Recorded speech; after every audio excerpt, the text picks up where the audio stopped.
Yeah, franchise. Let's do it. Episode 257.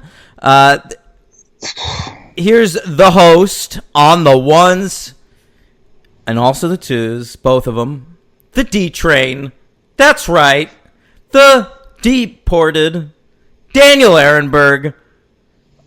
Wow. Here he is to talk about Sicario. Wait, what's that accent I'm doing? I don't know. Maybe the Italian director's accent? Oh, maybe. Sicario and Sicario, Day of the Soldado. Although, asterisk, might be called something else depending on where you live. Of course. I'm surprised in America they just didn't call it Day of the Soldier. It's sort of like that Spider-Man movie. What was that? Remember, Rise of Electro? Yeah. Yeah, this is episode 259.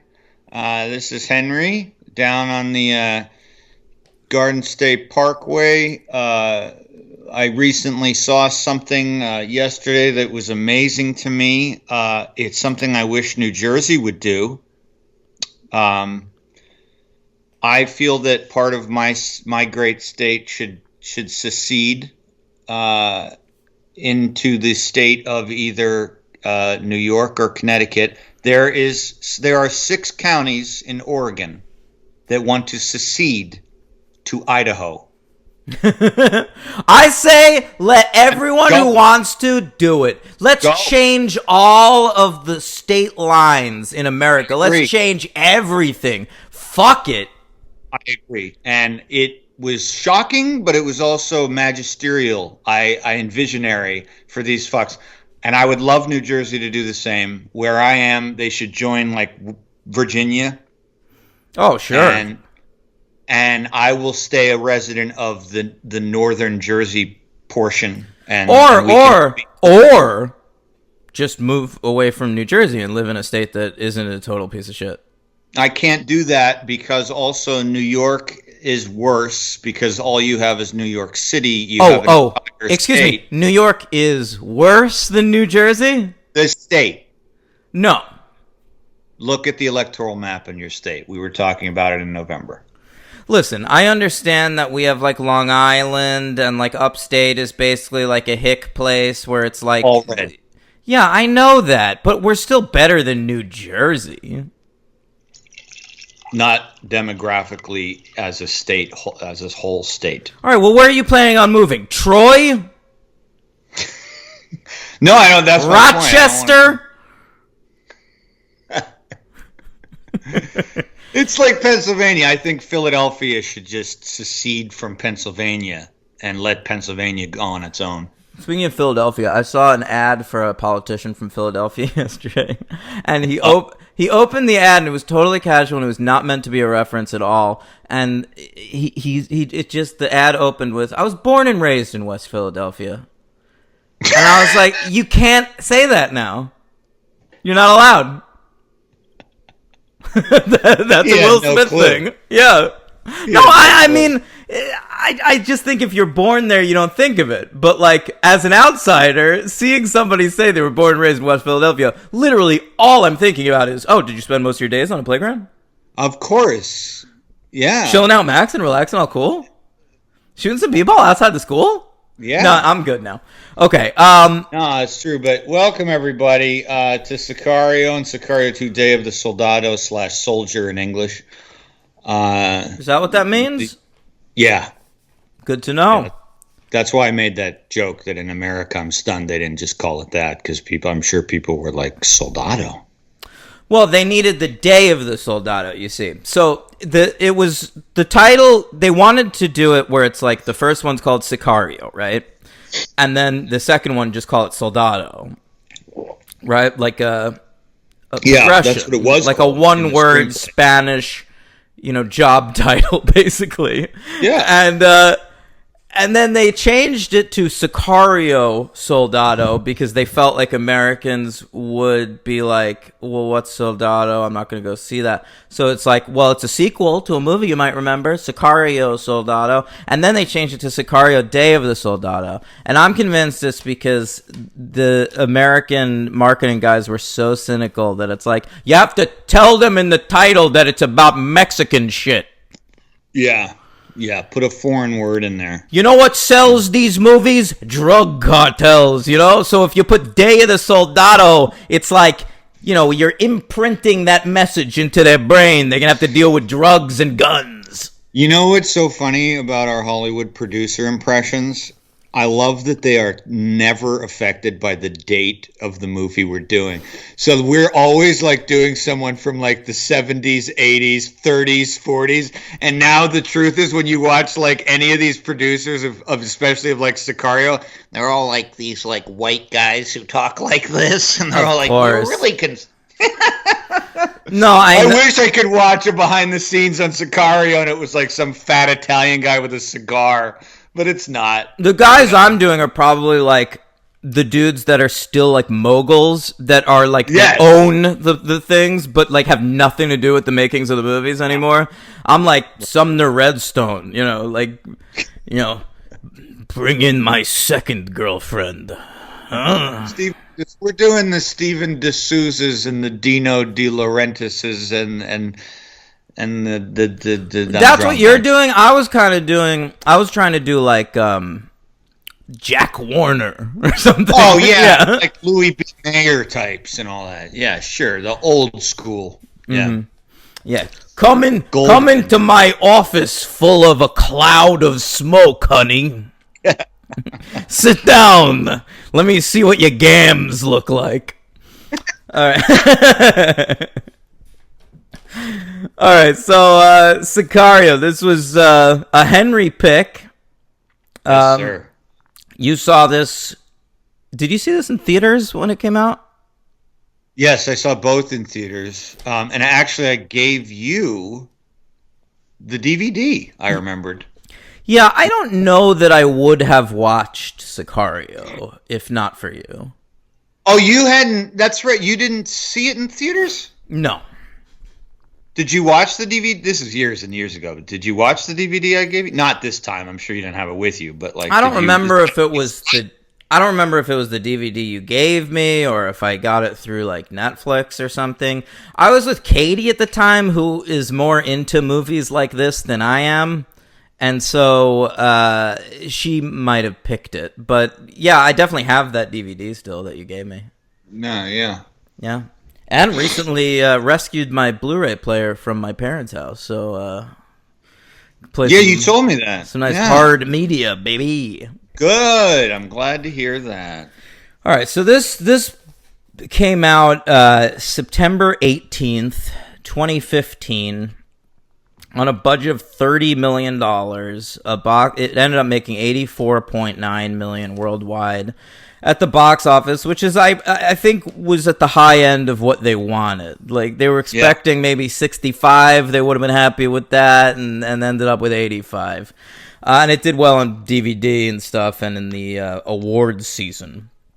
So comes in at number 60 at the box office. It's interesting. The two movies it's surrounded by at 59 and 61. You both think of them. You think of both of them as huge box office bombs because they both cost like $200 million to make, and Sicario is considered a hit even though it made exactly as much money as them.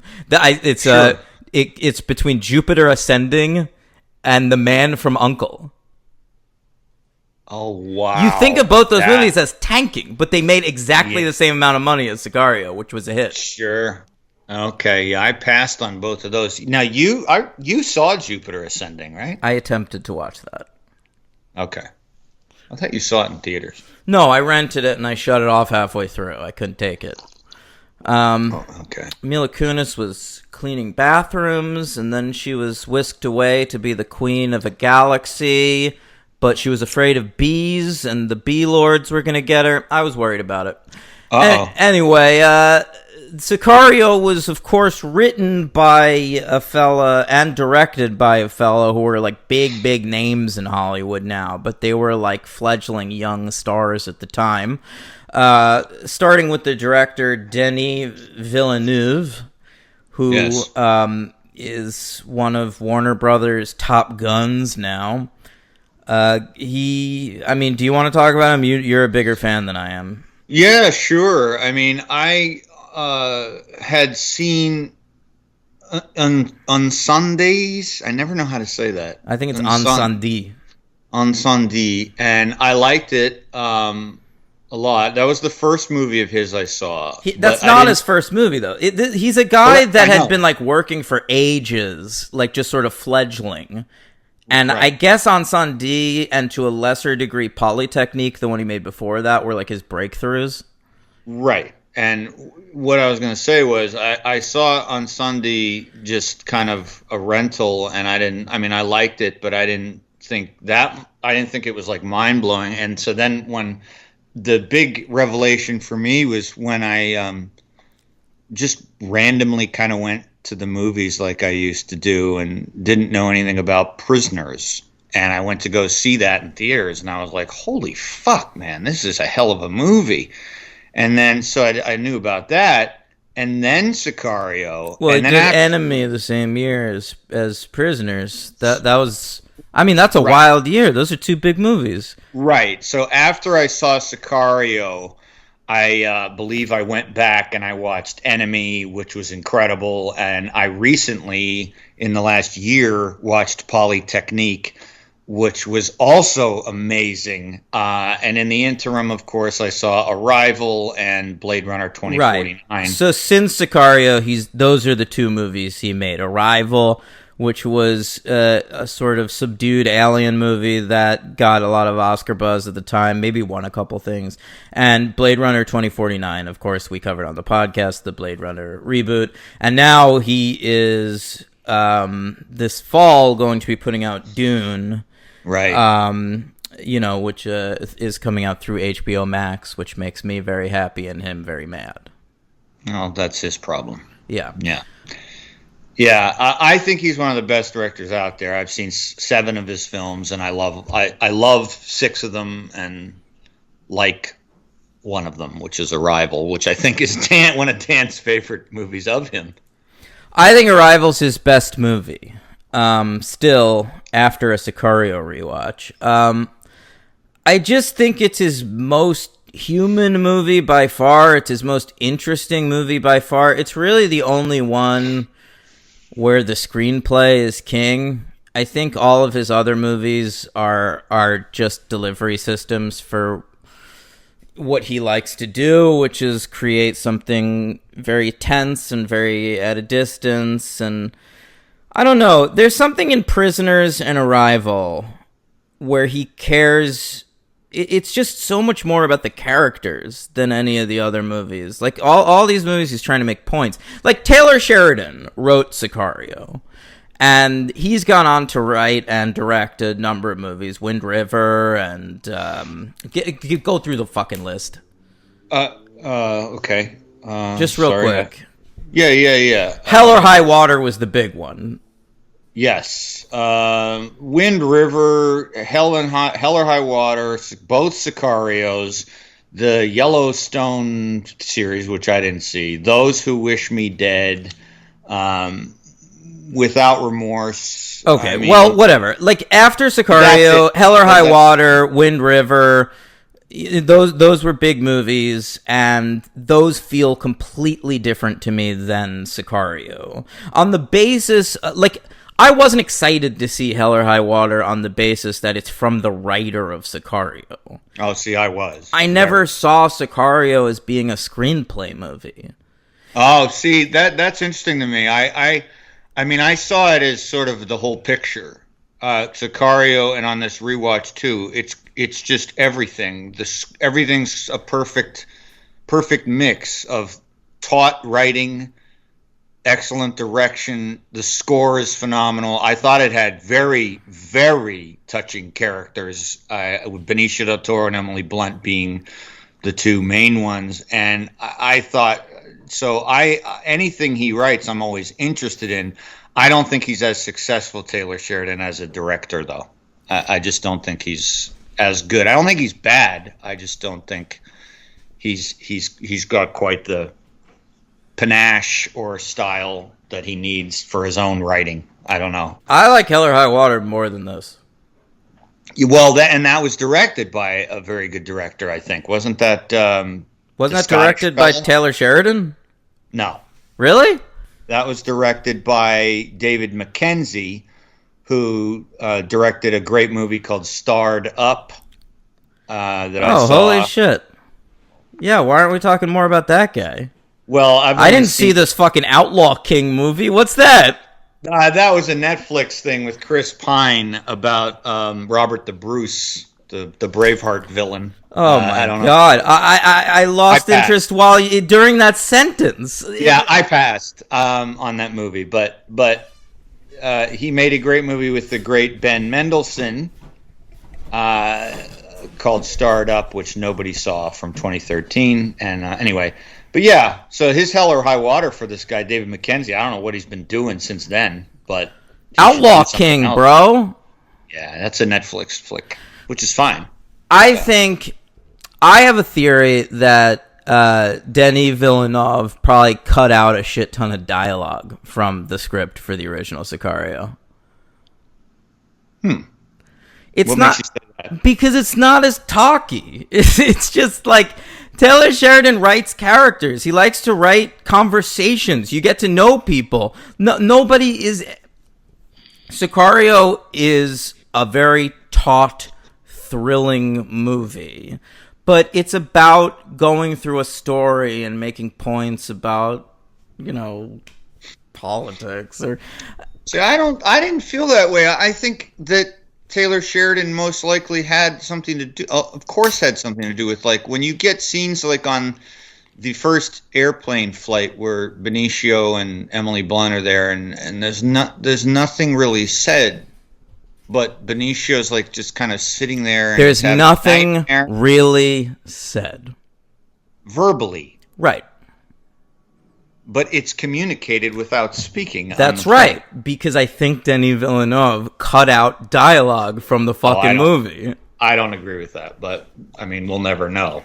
I don't think something, and I know you don't think this either, something doesn't have to necessarily be talky if the economy of the words when they're speaking is important. No, of course not. I don't want everything to be dialogue heavy. I wouldn't want this to be dialogue heavy. I'm not even saying that was a bad decision if that was a thing that was decided. The movie feels like a Denis Villeneuve movie. It does not feel like a Taylor Sheridan movie. And I feel like every movie I've seen by Taylor Sheridan that other directors have made. I mean, I thought Hell or High Water was directed by Taylor Sheridan because his screenplay comes across so clearly. Yeah. Well, maybe he, I don't know. Maybe Villeneuve had more, like, a vision of it being a little more like... I think you could see it.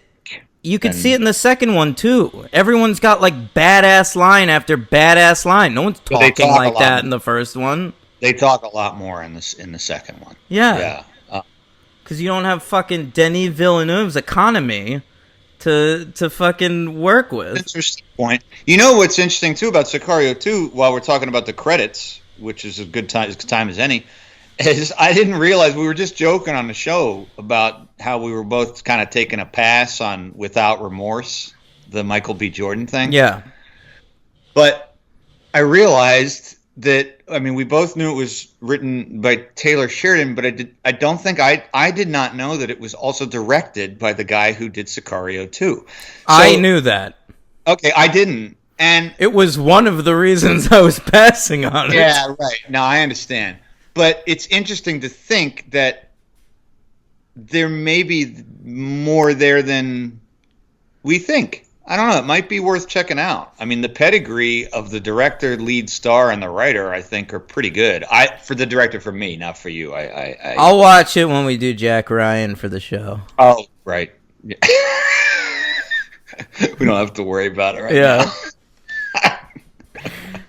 All right, so Sicario was nominated for some Oscars that year. Can we go through those babies? Yeah, sure. Well, I'll tell you what. Before it even came out, it was nominated for the Palme d'Or at Cannes. Do we have a theme for that? I feel like I made you do that once. Well, I have the Cannes theme. Great. I know that's actually quite a lot of people's favorite tune. It hasn't been played in a very long time, so let's give that a shot. Je m'appelle, qu'est-ce que c'est? Parlez-vous français quand je m'appelle? Qu'est-ce que c'est? Comment c'est vacances? You remember that? Yeah, I mean, I heard me laughing in it, so I've definitely heard it before. Yeah. Would you like me to roll out the Oscars right after that? I guess so, yeah. Thing? Yeah, sure. So, Deepan. I meant after we talk about the Cannes Film Festival. I figured we'd get them both out of the way, then you just go. It's different shit. Yeah. All right. Our control guy's new. He's not getting our communications right. The winner of the Palme d'Or that year was a film called Deepan, which was, it's from France. And it looks like it's directed by, it's a Jacques Audiard film. The guy, it's funny, like that won the Palme d'Or. It's the only one of his movies I've never heard of. He's the guy who made A Prophet and The Sisters Brothers and Rust and Bone.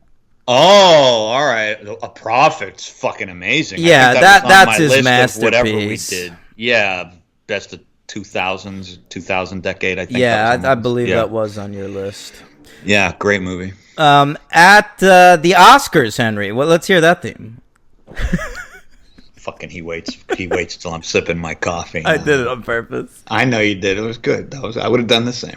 Elms and the Duchess. Thanks for Hollywood, the red carpet and the golden man. Oh, great stuff. All right. Nominated for Best Score, Johan Johansson. Nominated for those great tones that he plays over and over again. It's awesome. R.I.P. R.I.P. for him. Yeah, doing a little Hans Zimmer cosplay here. Come on, he is way different. I have to say, Hans Zimmer can be pretty amazing, but I think that in Johan Johansson we had like a higher level, I think, of film composer in certain ways. I know that might sound sacrilegious, but I think he was going to do some really amazing things. What I do love is that he did something. His student took over basically after, the. What are you talking? When did he die? Well, Sicario 2 is dedicated to him, and I recall when he died. So I think he died in like 2017 or something like that. Jesus, he was 48. Yeah, he had an untimely death. I think it was a illness or something. Obviously, I don't remember. Looks like he took a fatal combination of anti-flu medication and cocaine. Okay, that would still cause a physical illness. Sure. I forgot about that. That's terrible. Jesus Christ. You might not have known. When he died, it says that it was announced as heart failure, which was true, but then they found that out. Got it. That's exactly what I thought, because I would have remembered that. I thought it was like some fucking... Okay. So his student, Hildur Gotten Smart, she took over for Sicario 2, then did Joker. Now she's one of the... Oh, yeah, she's good. She was the only part I liked about Joker. And she had good acceptance speeches during that awards season. Yeah, she did. She's a really cool person, and her music is very cool. So great things are going to come from her, I think. Hildur. Yes, I believe she's Icelandic. He is too. Yeah. She was. Who else is Icelandic? Just Bjork? No, I watch a lot of Icelandic TV, so there's plenty of people, but you won't know any. Yeah, but the ones that people care about, just Bjork. Yeah. Okay, great. It was nominated for Best Score. We never finished talking about that, but it lost. That was the year Ennio Morricone did Hateful Eight, and everyone was very excited about giving him awards. I understand that. That was pretty cool. Yeah.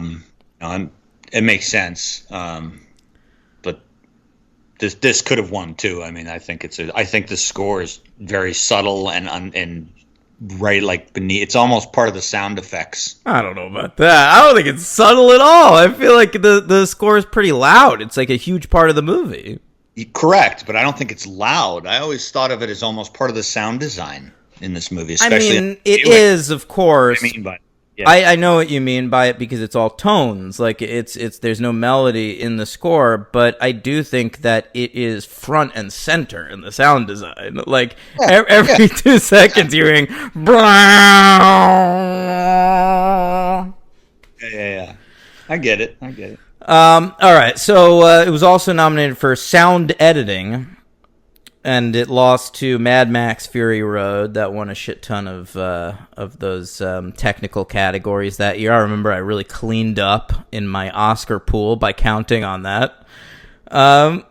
Did you count on that just because it's so fucking noisy? You knew they I just, there was something about Mad Max Fury Road that was like, I feel like the Oscar voters for once are going to vote for like this is their style of mainstream movie. Like, I felt them giving that a lot of awards, and they did. That's interesting. It was also nominated for Best Cinematography.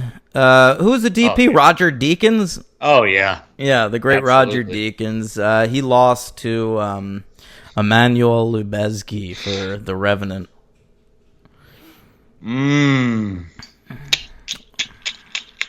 Ooh. Yeah. Yeah. Well, they're both beautiful movies. Well, but you know what? You have to give it to The Revenant because it was cold outside. So it was warm outside shooting Sicario.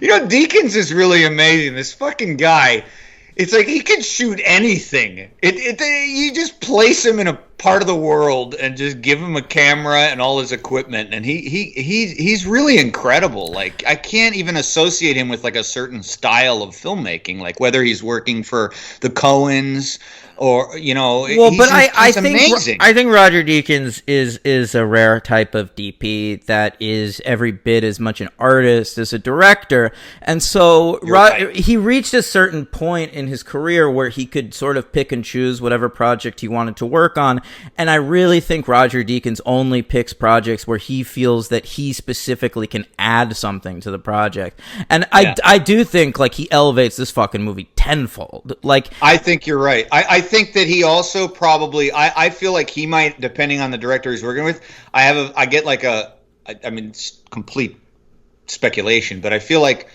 when directors work with him, they probably rely on him much more than they would on like another DP. Like they're like, what do you think of this shot? Like, where should this go? I wonder how much collaboration there even would be. I think when you hire a guy like Roger Deakins, you just trust it.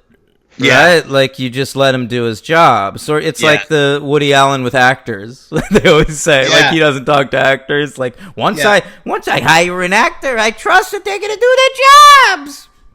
That's my Woody Allen impression. Do you like it? Wow. Yeah. That's great. Yeah. He's like a Warner Brother, Looney Tune. Yeah. Hey, Dylan, stay on your stomach, all right? Just keep reading.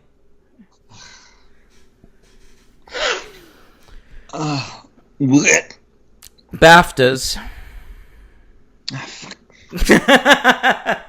I mean, don't get me wrong. I'm thrilled to be moving on. I'm thrilled. Well, I'm thrilled to be moving on, but I'm thrilled to be playing this too. The British Academy of Film, Television, and Arts. BAFTA.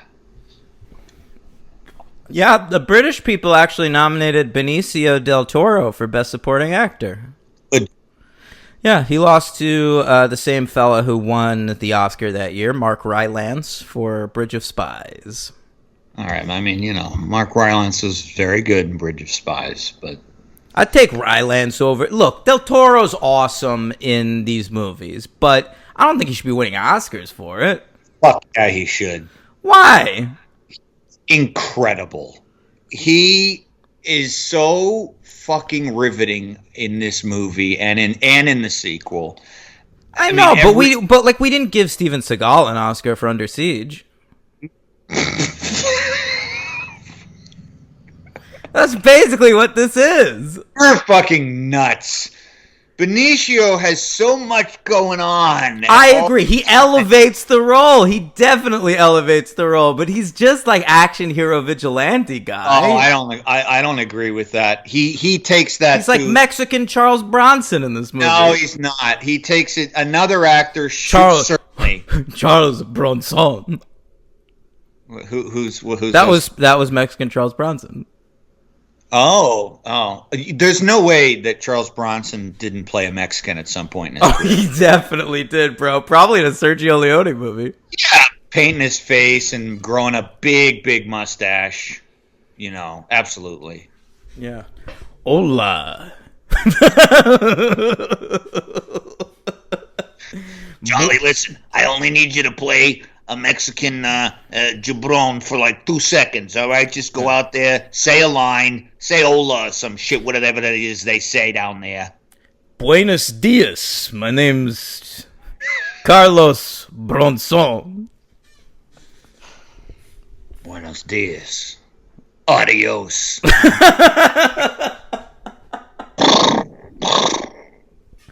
Was that the horse or gunfire? I'll do both. Adios, muchacho.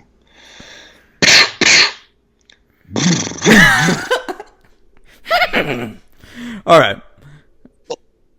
That was pretty good. Thanks, bro. I could do better. It was also nominated for cinematography at the BAFTAs, but lost to The Revenant again, and score, but lost to Hateful Eight again.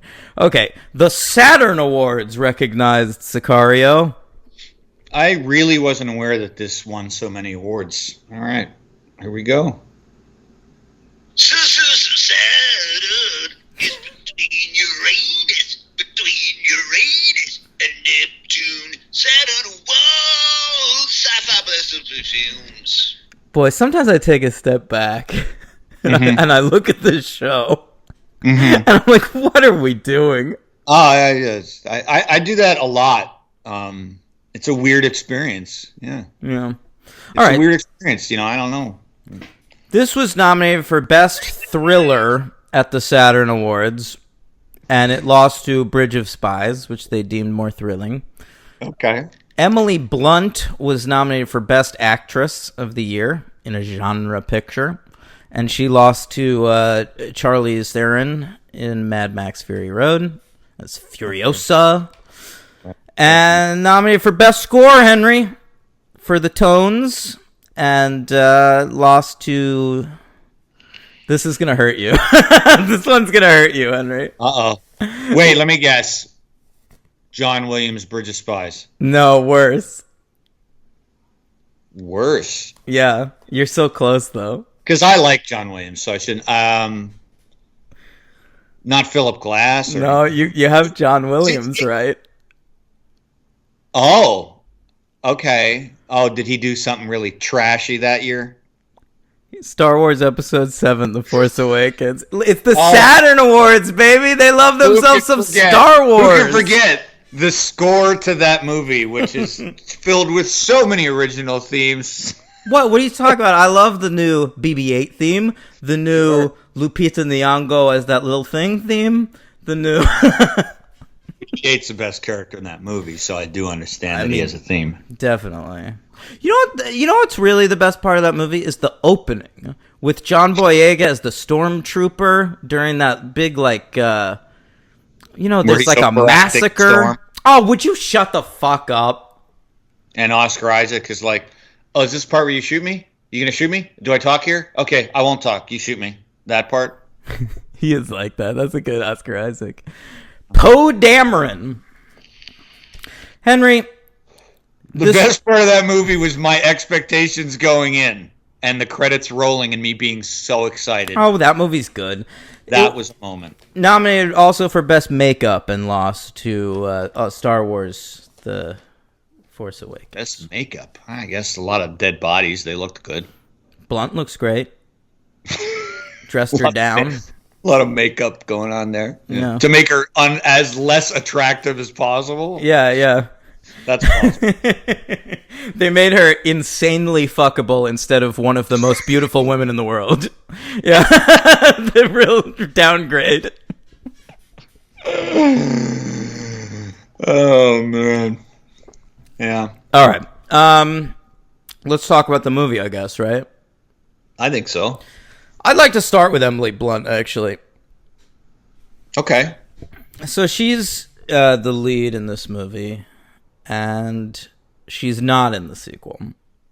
But you know what? Let's put off the fact that she's not in the sequel for now. Let's just concentrate on the first movie. She is our audience POV character. She is a Texas DEA agent. Is that right? No. Okay, explain that to me. She's an FBI agent, and regionally she would be Arizona. Oh, okay, fuck. Okay. There's a lot of locations. I mean, in the second one, I was lost at a certain point. They kept showing where we were a little too much, and I just gave up. I felt like I actually had a better handle, like, of where we were in the second one.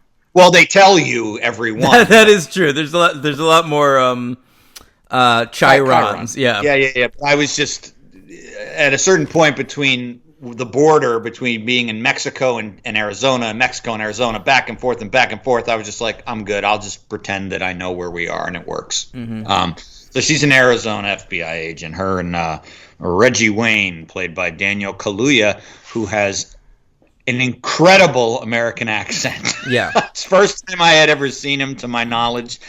Totally thought he was an American actor. Reggie Wayne is what happens when you ask Taylor Sheridan to name a black character. Took 100%. It's Reggie. He just took Eddie Murphy's character from 48 Hours, took the first name. Yeah. and they're in the South. His last name's Wayne.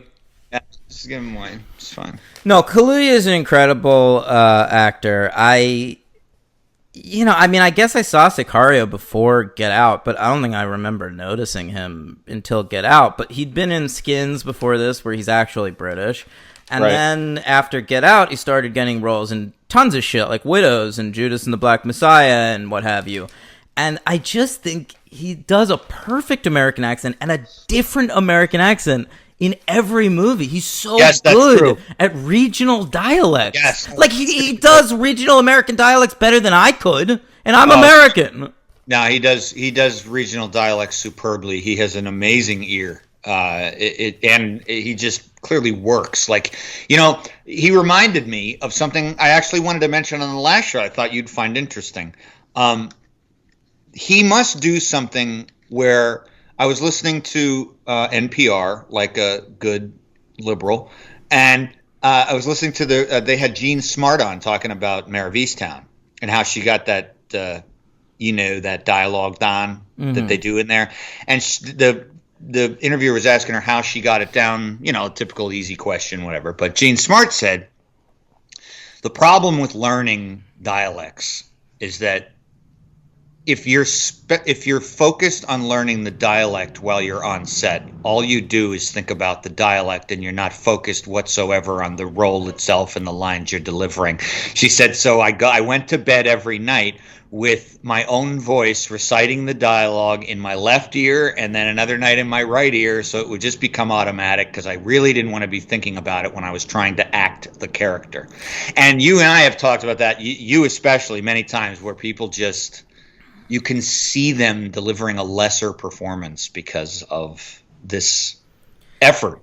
And it happens so often with European actors trying to play American roles. Just so focused on the dialect, and most of them don't even try for regional dialects. They're just going for like a generic American accent, trying to flatten out their words so that it doesn't have a trace of Europe in it, of England mostly. And it doesn't work. You're delivering a bad performance. When you're flattening out your words, you tend to also be flattening out your performance. Right.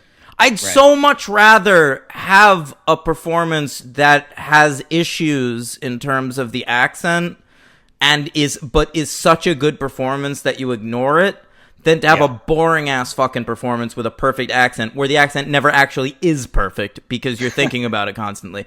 I'd rather have a flawed story where you can't really justify having an Australian in New Mexico, but I'll go with it if the Australian actor or actress just fucking speaks like they speak.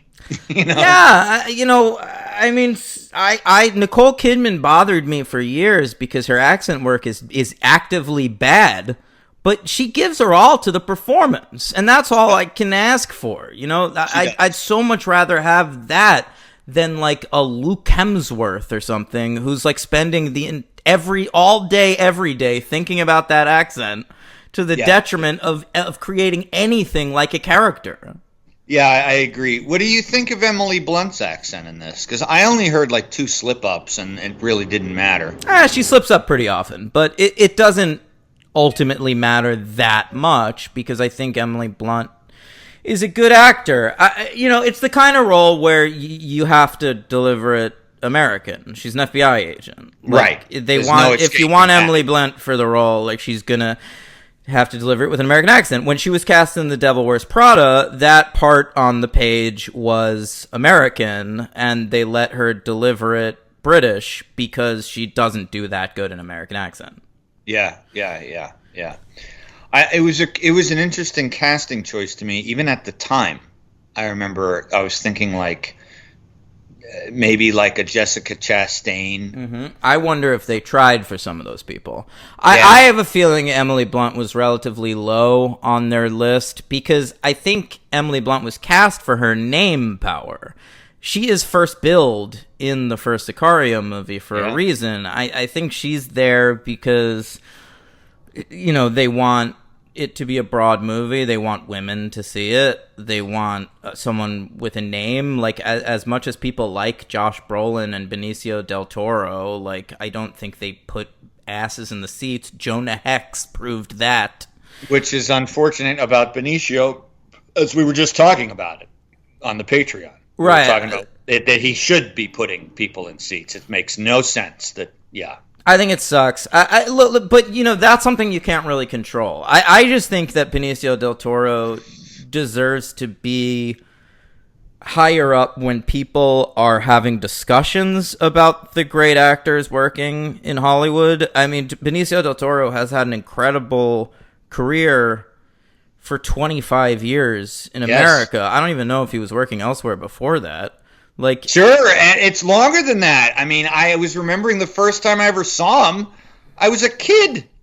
Because he's the henchman in License to Kill. Right. I mean, his breakout role, though, was The Usual Suspects. Right. And 25 years ago. That was 1995, I know, and he's still going. He has a better career going than anybody else that was involved in that movie.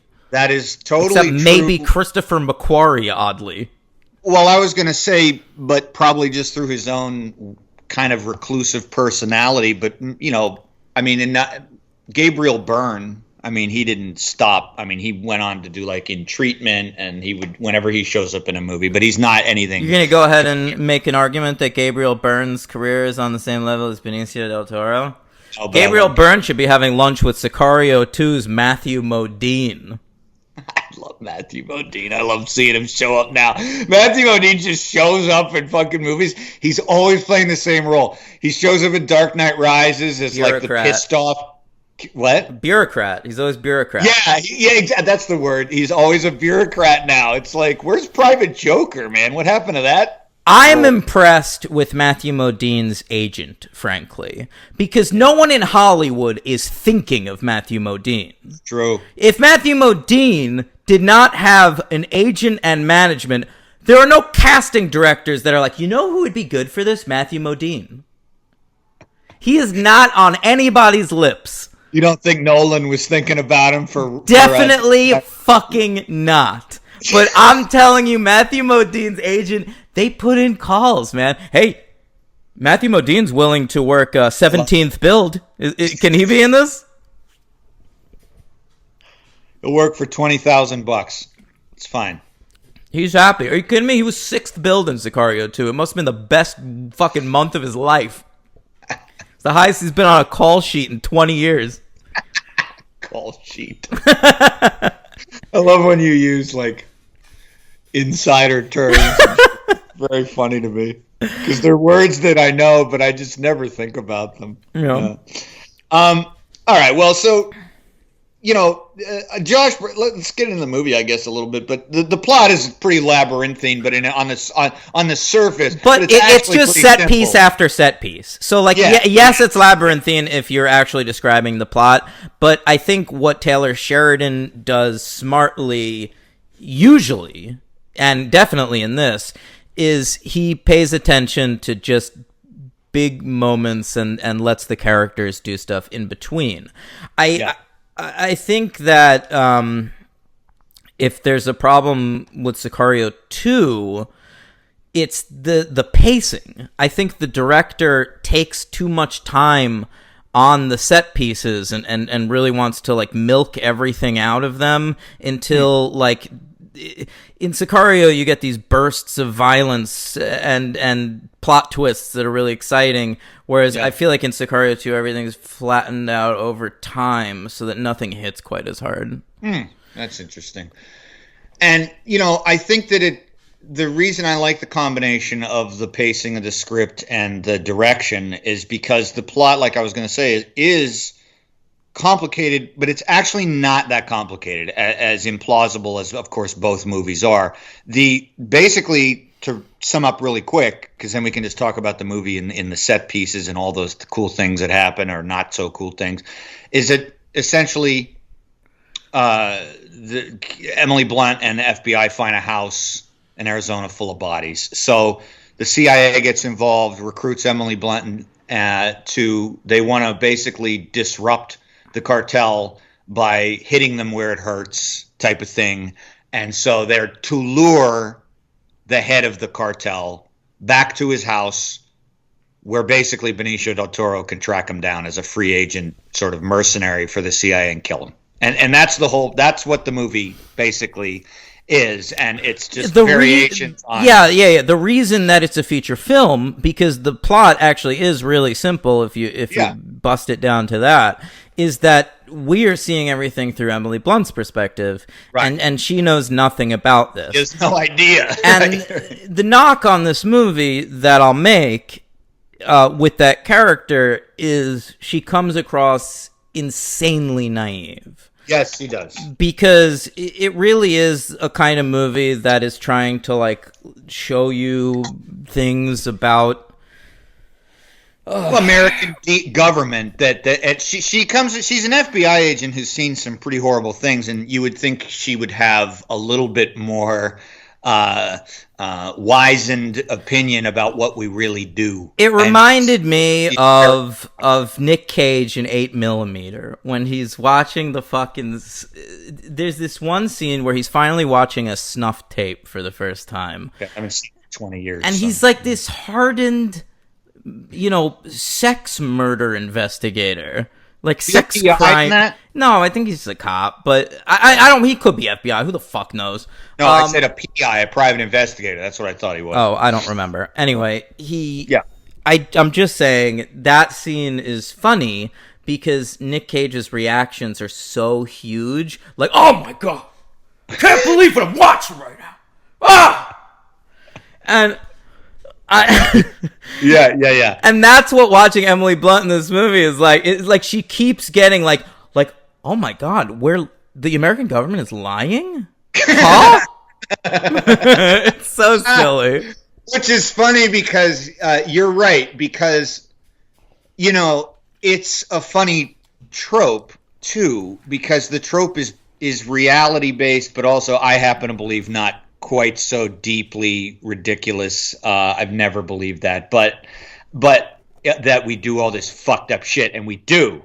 But the funny part is that she's literally like enters the world of the CIA and the Department of Justice and the Department of Defense and the Special Agent Center, and she is like as if she's completely unawares of anything untoward. Yeah, like they're gonna do. It's fine. Like at the very end of the movie, when she sees Del Toro and Del Toro is literally pointing a gun at her, you can see you can see why she'd be shocked by that. Like Yes. at that point, I am sold on her character journey, and I do think that like the last half hour of this movie are a fucking 5.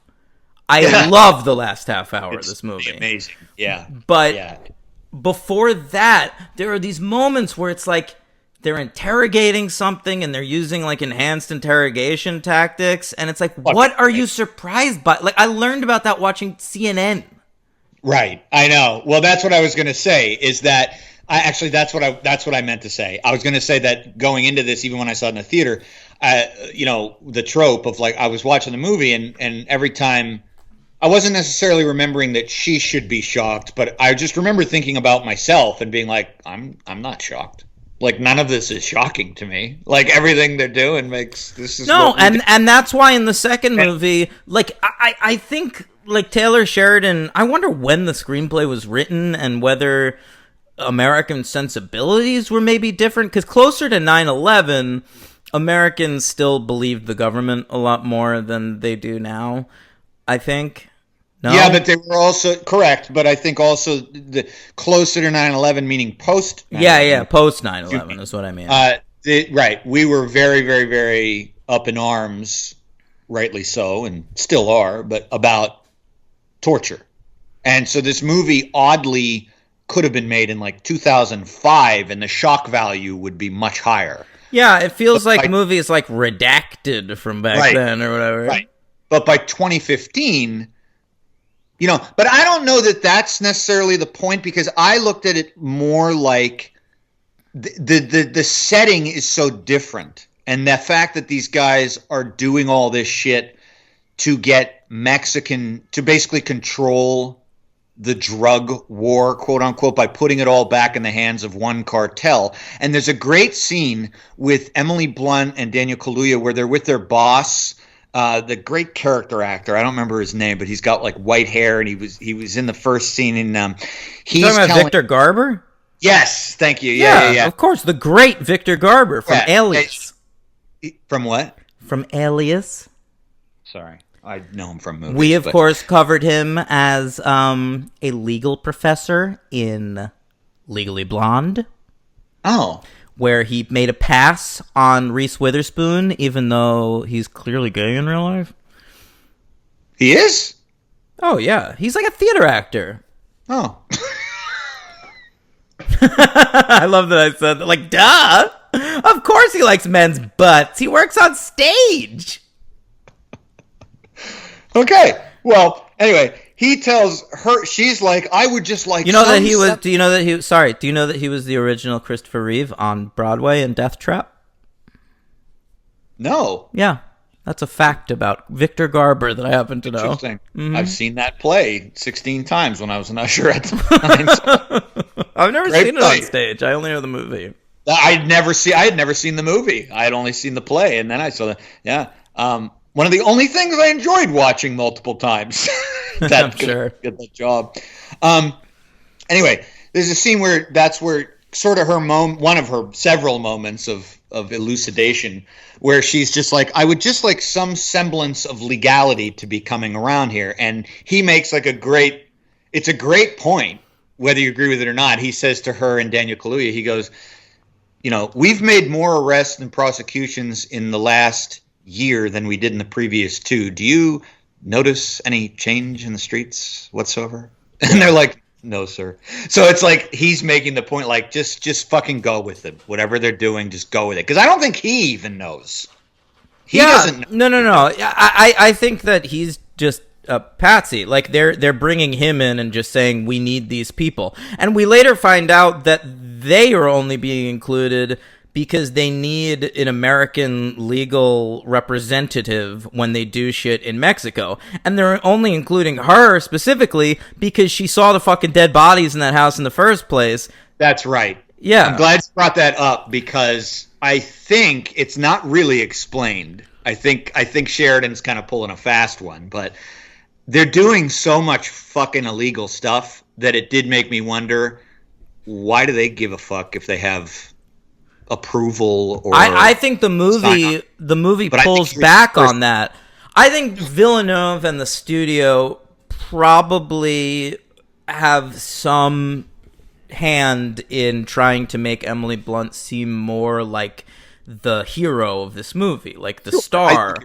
I think you're right. Whereas Emily Blunt in this movie never has 1 ounce of agency whatsoever. Like she's a victim of circumstance a lot of the times. The whole time. She doesn't realize she is. A lot of times when she thinks she has agency, we think she has agency because the movie is from her perspective. Yeah. But like in the end of the movie, you look back on it, she had 0 choices. The entire her only no, I like it in hindsight. It works. But it's interesting, like the only actual thing she could do in the entire movie is shoot Benicio at the end. Yeah, you're right. I mean, to stop any of this from happening is completely impossible. But if she if she would have done that, we would have been like, we wouldn't have liked that. So even her choice is doomed. So I mean, what do you mean we wouldn't have liked it? Because we want to see Benicio get vengeance for his family. We don't want to. We don't want to stop Benicio del Toro at that point in that vengeance for his family. Yeah. What are you talking about? If she would have shot Benicio del Toro, he wouldn't have been able to locate Fausto and go to his house and kill the man who ordered his family's death. No. Oh, no. I'm talking about shooting him from her little hotel room at the end of the movie. You're talking about the very end of the movie. I'm talking about the very, very end. Yeah. Big difference because that would have been interesting. I mean, I think it was well done either way. I think that fell into the, not necessarily in a bad way. You know, I think that fell into the category of, is she going to just, if she does that, she'll turn into Brolin and Benicio and she'll become what she beheld and, you know, that kind of thing, right? I mean, that's why she doesn't shoot him at the end. That might have been a better setup for a sequel than what we get. Well, you know, he can survive bullet wounds. Yeah, and then you can have Emily Blunt in the sequel. Yeah, well, we'll get there. But, I mean, what were some of your, just to have some fun with it, what were some of your favorite scenes in the movie? Like, what do you think really stood out? I love the John Bernthal section of this film. I love them hanging out at that Texas bar. Daniel Kaluuya is so fucking funny in that scene. I'm a cowboy.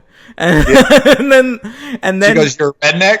Yeah. She goes to dance with Bernthal, by the way, because he says that he thinks he's a good guy. Like, yeah, he's a nice guy. Go hang out with him. Awful. Yeah. He feels so bad about that, and you can totally understand. So well done. Yeah. And then I just love the idea that she takes him back to her apartment with like no ulterior motive at all.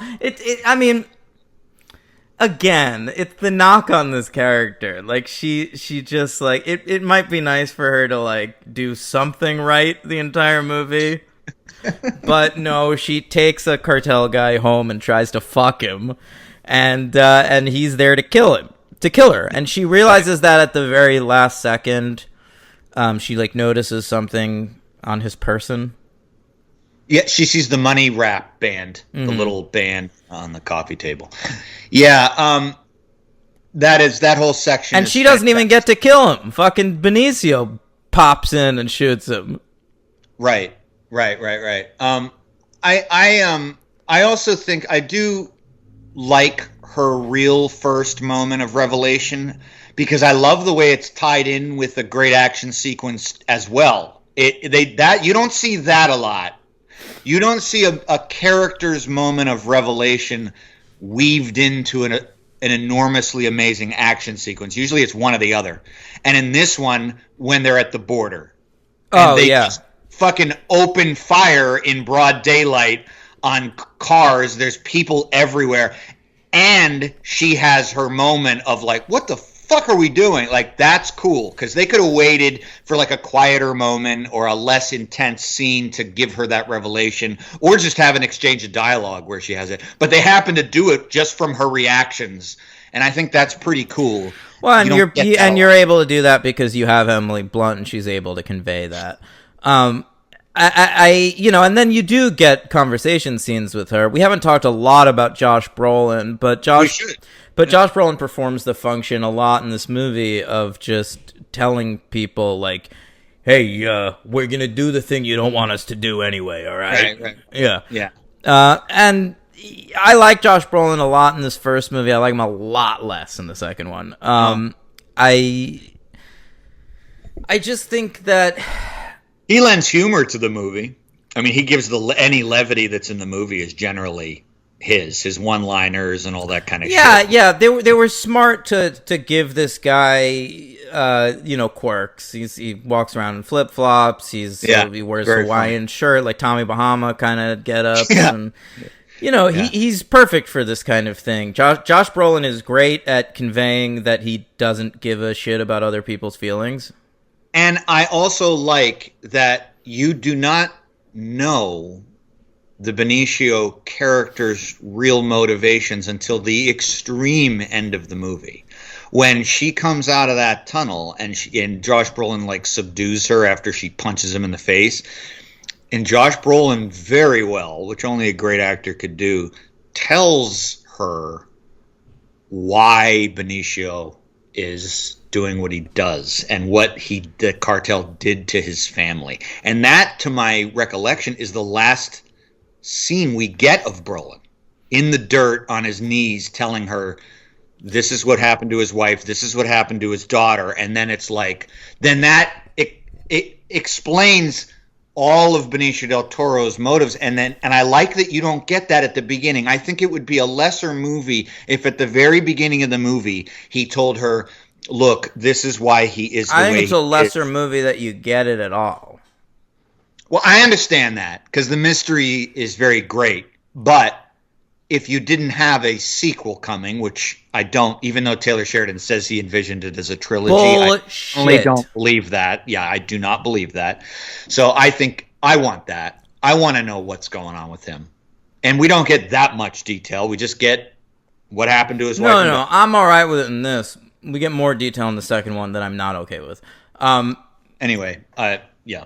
Yeah, no, that's all right, but that's signaling, the reason Brolin leaves the movie there is it's signaling the POV shift. The last half hour is a different movie.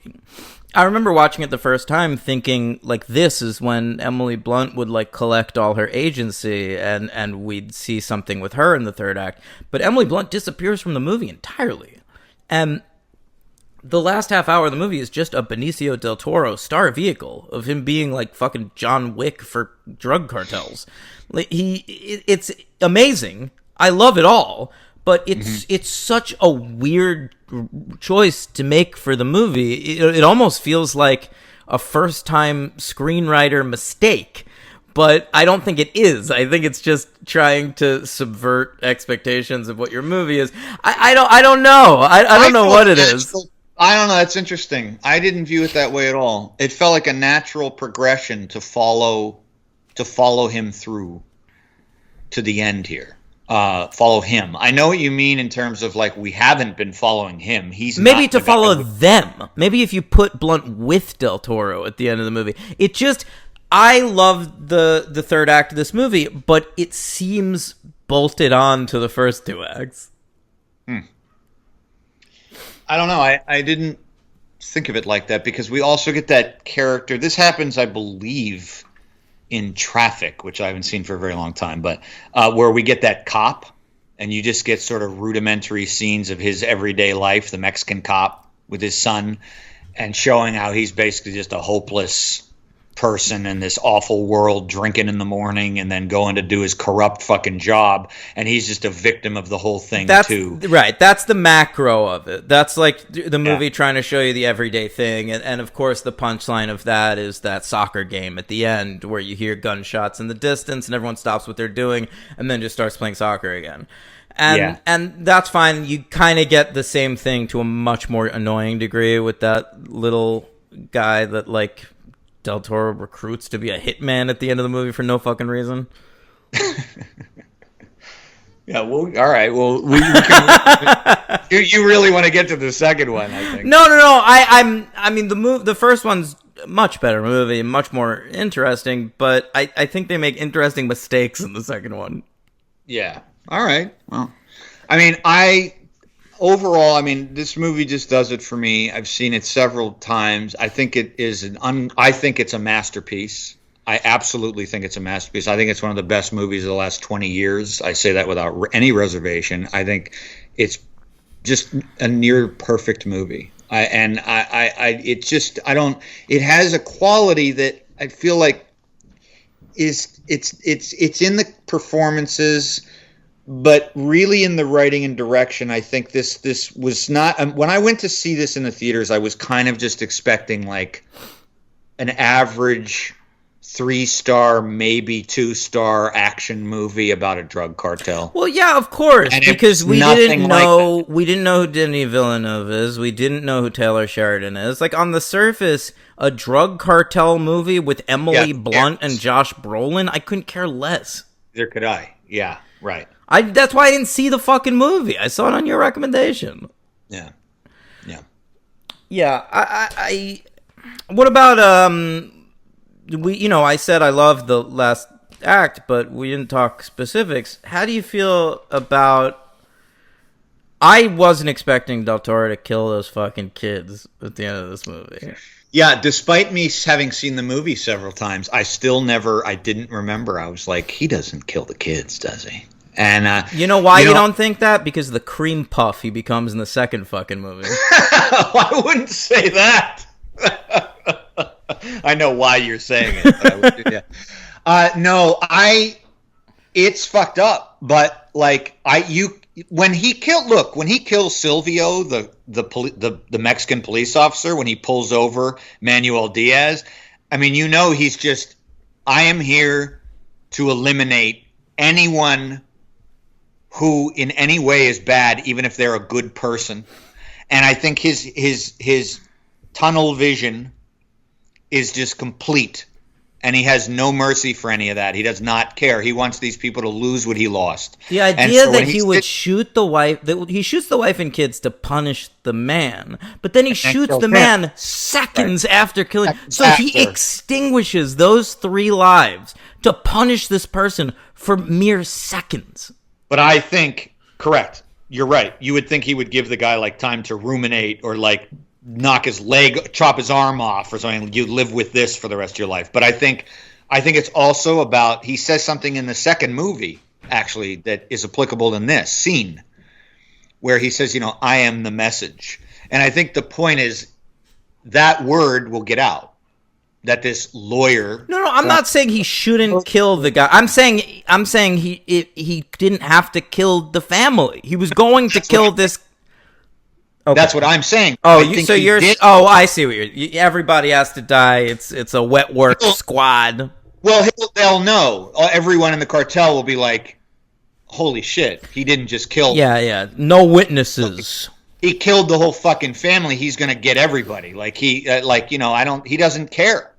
He doesn't. I don't think he gives a shit. And that's the reverse heel turn that he makes in Sicario 2 with the girl, where he won't do it. And you are probably going to say, why the fuck wouldn't he? Everything leads to believe that he would. Mm-hmm. But yeah, no, it is shocking. Of course it's shocking. Like I said, I still didn't think he was going to do it. And I've seen it several times. I was like, I was positive. I was like, maybe he kills the wife, but he lets the kids go. But no, I mean, I think he's like an absolutist, his type of character. He's not going to... But it seems to me, judging by the second movie, that he could have killed the wife and maybe gotten the kids into witness protection. He's a great believer in witness protection. He doesn't get the girl into witness protection. Brolin does that. Witness protection saves lives, Henry. Loses her. Yeah. Mm-hmm. Yeah. Well, so you give us a 5, huh? Yes, it's a 5. Give me a break. It's a 4. Come on. All right. I knew you'd give it 4. That's fine. Yeah. My MVP is Benicio del Toro in this movie. Boy, I have such clear MVPs and LVPs for the second movie. My MVP for this first movie is Emily Blunt. I thought you might do that. I understand that. Yeah. I think the movie doesn't work without her. I think the movie can still work on some level with Benicio del Toro. It would still be a badass action romp. I think that the film is elevated by Emily Blunt's presence. Oh no! You're absolutely right. It totally needs her. I always just had in the back of my brain. You know how you told me recently you watched The English Patient, and I gave you that sort of remark, and you thought that was a good point about how the movie would have been better if the roles were reversed with Binoche. Yeah, Binoche and Kristen Scott Thomas. Yeah. I just wonder if Emily Blunt was the greatest choice. I don't care. I still think she's great, but I don't know. It doesn't feel like a perfect casting like the other roles in the movie. Like even every other supporting character seems to be. I think if you put, cast. you put out the name Chastain. I think if you put out Chastain in this movie because she's been in things like Zero Dark 30, you immediately expect her to be a much more competent, powerful person. I feel like you'd constantly be put off by the fact that she wasn't in charge of the operation. Yeah. Or so, I actually another name had popped into my head, but I don't think at the time she had as much clout. Which was Brie Larson. I thought she might be cool. Yeah, she'd probably be good. I think she would be very similar to what Emily Blunt did. She's got strength, but a lot of vulnerability too. But anyway. I also want to say, because I've talked a little bit of shit about Denis Villeneuve, which I don't mean to do. I like him as a filmmaker. I gave Blade Runner a 3, which isn't bad, but I really enjoyed this and Arrival. I just think he's gotten quite a big head. Yeah, I mean, you don't like his Hollywood ego that's happened to him. Yeah, he's one of these boys like Christopher Nolan that doesn't want his movies appearing on a streaming service because he believes in like the big screen experience, which I think is the biggest load of shit there is in Hollywood today. Yeah. And it bothers me that he's doing Dune. I gotta say that. I wish he wasn't. I wish he'd be doing something else. I think to make Dune, you're basically telling people, I think I am a more competent filmmaker than Alejandro Jodorowsky and David Lynch. I'm better than them. And I think that's fucked. Yeah. Look, if Dune comes out and it's a masterpiece and he really fucking nailed it, great. But I've read that book. Oh right, it's never going to be fully coherent. The best thing is the documentary, Jodorowsky's Dune. Yeah. I don't need anything more than that. I mean, I don't give a fuck about Dune. I've never even seen the original all the way through. I couldn't care less. I wish he was concentrating his efforts on something different. I'm not excited about it. I'm honestly not. So I do, but for different reasons than you. I mean, it is ballsy, but then again, Dan, they're doing that shit all the time. Directors are thinking they can do something better than already a great director. Not every director does. These specific directors, there are certain just hubristic moves that you don't see that often. It's like Sidney Pollack in the 90s remaking Sabrina, or Gus Van Sant remaking Psycho. You're not gonna do it better. Right. Yeah. You're gonna do it. I mean, Gus Van Sant didn't even do it different. He did the same thing. I mean, this will be different at least. But I mean, look at the movies this guy has in development. He also has a fucking a Cleopatra remake in development. That's what this guy wants to do. A remake of Cleopatra with Elizabeth Taylor? Yeah. Maybe it's just an original Cleopatra movie. Well, I'm sure it is, but I mean, that's what you're doing. Oh, well, I mean, that's a little broader of a categorization. They've been trying to make that movie for years. Jolie was attached forever. Oh, well, I hope she's out. No, I don't. I don't think you'll ever see a movie as interesting as A Prisoners from this guy ever again. That would be unfortunate. Or Enemy, which you haven't seen, but is fucking great. And that's too bad, especially a movie. The movies like Polytechnique and Enemy, though, those are the kind of things that once these guys often get big, they cease to make, which is unfortunate. It's the exact same thing with Nolan. You're never going to get a following, or with Aronofsky, you're never going to get a pie. Although with Aronofsky makes interesting choices. He's not like that. Listen, right. I think these guys like Nolan and Villeneuve think they make shit like Dune or Blade Runner, and they think they're all of a sudden like the next Spielberg or whatever because they're making these big Hollywood summer blockbusters that are like both brilliant and make a lot of money and high-minded or whatever. I just don't think that's what it is. Like that. Yeah. It's not impressive to me that you're making big IP projects. Like, that's not art. You're not an artist to me. Right. Yeah. No, I understand what you're saying. I mean, because also like a slew of their originality starts to feel like it's going in play. It's leaving them in place of like just grabbing big production value, and it's unfortunate. Yeah. People gave the Russo brothers shit for that movie Cherry with Tom Holland. Yes, I didn't see that. And that's not a very good movie, but I gotta give the Russo brothers credit. Sure. Like, it's an original piece. Like, they're going for something. It's ambitious. Like, great. I would so much rather see Denis Villeneuve do like a shittier version of Prisoners than make a big Dune movie. I don't care. I agree with you. And like his last movie is Blade Runner. So really the last movie he made is Arrival. Those movies don't even count as movies to me. Well, see, I happen to think that Blade Runner, he knocked it out of the park, and it was a sequel, not a remake. It's a fucking DVD extra, these movies. No, that's not. I don't think that's true. all it is. It's like, like when I go back and I rewatch. Here's a good example. This is so stupid. But like, I rewatched Will and Grace like 2 years ago, and I watched the original 8 seasons that aired on NBC.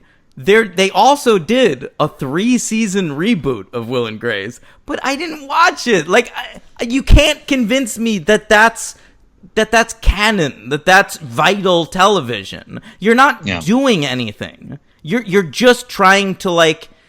It's a hard world in Hollywood right now. It's hard to get eyes on anything, and so like people recognize that fucking name, so they'll see it.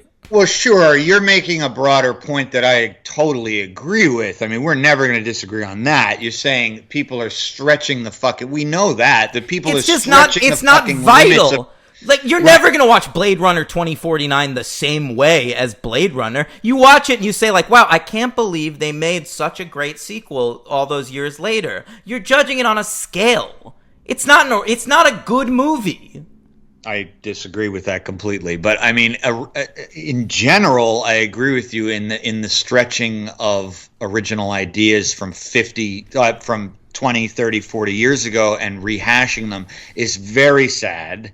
It's very annoying, and it also it's understandable. Oxygen though. Yeah, it takes up the oxygen of other filmmakers who are trying to get stuff seen. But I don't understand why they're doing that. Like, Denis Villeneuve he's got a blank check at this point. He can make whatever the fuck he wants to. And I don't consider him like a dummy director. He's got original thoughts. No, that's what I'm saying. Like, there's a fucking Mighty Ducks TV show on Disney Plus right now. I'm watching every episode. I'm loving it. But you know what? I don't want to see like a real artist making the Mighty Ducks TV show. You know, if Hal Hartley was working on the Mighty Ducks TV show, I'd be annoyed. I understand. I get it. All right. You want to talk about the sequel? Another sequel that has no reason to exist? I've been trying to think all night about an LVP for Sicario. You didn't say yours. Oh, Yeah. It's tough. I mean, Is it? I haven't really looked. I mean, all the main performances are good. It is difficult because like there's nobody like sticks out like a sore thumb or whatever.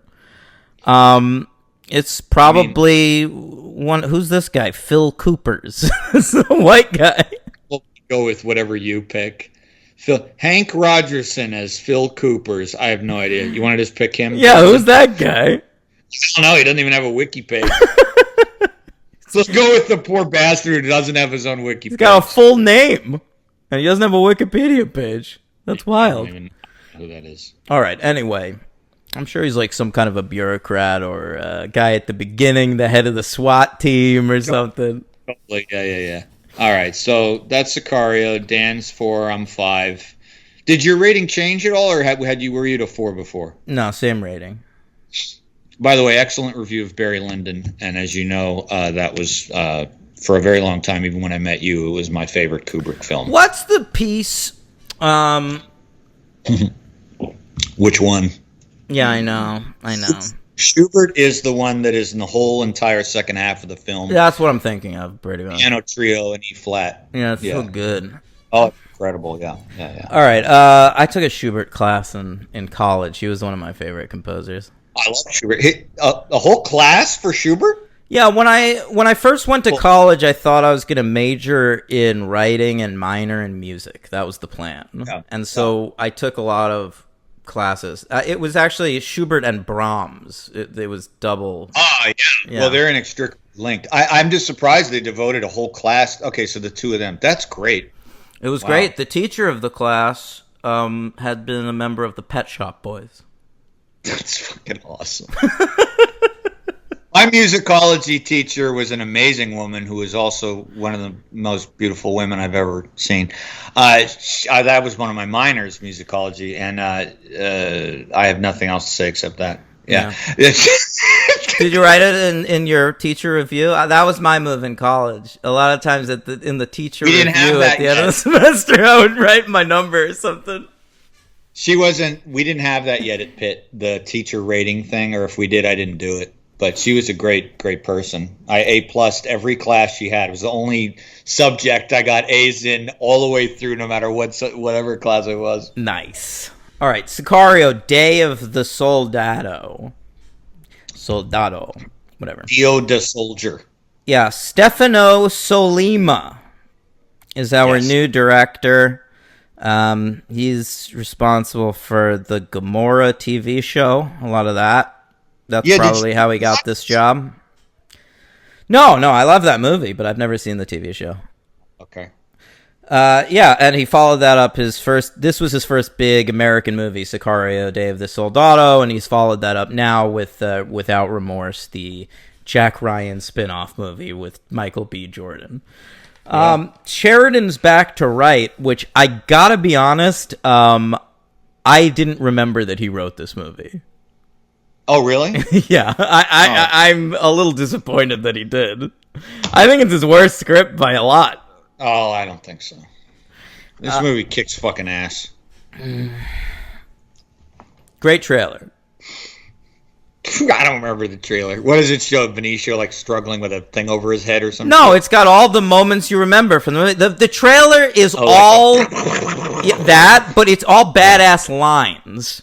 Anytime someone's like, "That's why you bring me in," or saying something like, "I'm the answer," or I don't know. What are the lines in this movie? I don't know. I mean, literally, Benicio before he pulls the trigger on that lawyer says, "Adios." Yeah.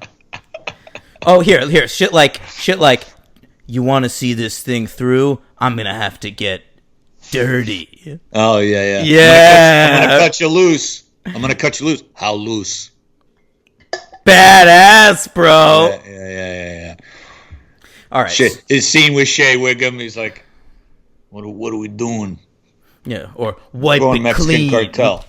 Yeah, wipe it clean. That's a big one. Yeah. Fuck it all. Fuck it all. Sure, that was the trailer. It's ridiculous. It's so stupid. That was great. The movie was released June 29th, 2018 on a budget of $45 million. It ended up making $75.8 million, a bit of a disappointment for the studio. I think they expected it to make more than the first one on the basis of word of mouth from the first one. Sure. It ends up coming in at number 57 at the box office between the remake of Overboard with Anna Faris and Black Klansman, actually. Okay.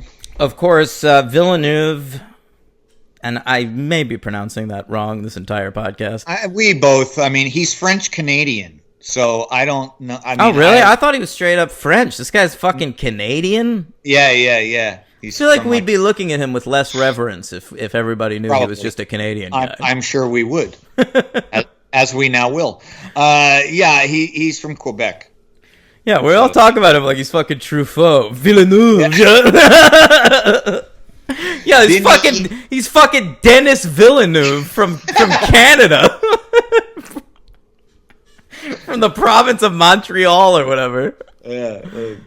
All right. Blunt was also originally involved. She was when they first announced the movie, they announced it as being directed by Dennis and starring Emily. And ultimately, neither one of those things happened. We get Stefano Salima and no women. 0 women allowed. This is the He-Man Women Haters Club, this movie. Yeah, it's very true. You get Catherine Keener, but she's a real bitch. Yeah, I know. But how good is she? I mean, she's so great. She's in like fucking 3 scenes. She's barely got any dialogue, but she's still so awesome. She's so good in everything she's Hey, in. we're working on the our 25 favorite actors of all time for the Patreon. Yeah. Guess who's going to be on my list? Of course. Yeah. Of course. The Been great. A fan since Living in Oblivion when I saw her when I was like 17. Yeah, I didn't see that till later. Probably being John Malkovich was the breakthrough for me with her.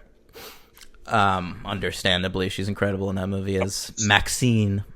Isn't that her character's name? Yes, of course it is. And Cameron Diaz is Lottie.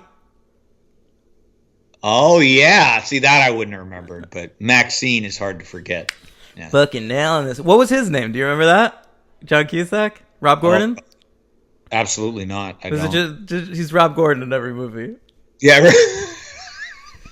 Say anything. It's Rob Gordon. No. High Fidelity. It's Rob. Yeah. Well, it actually is in that one.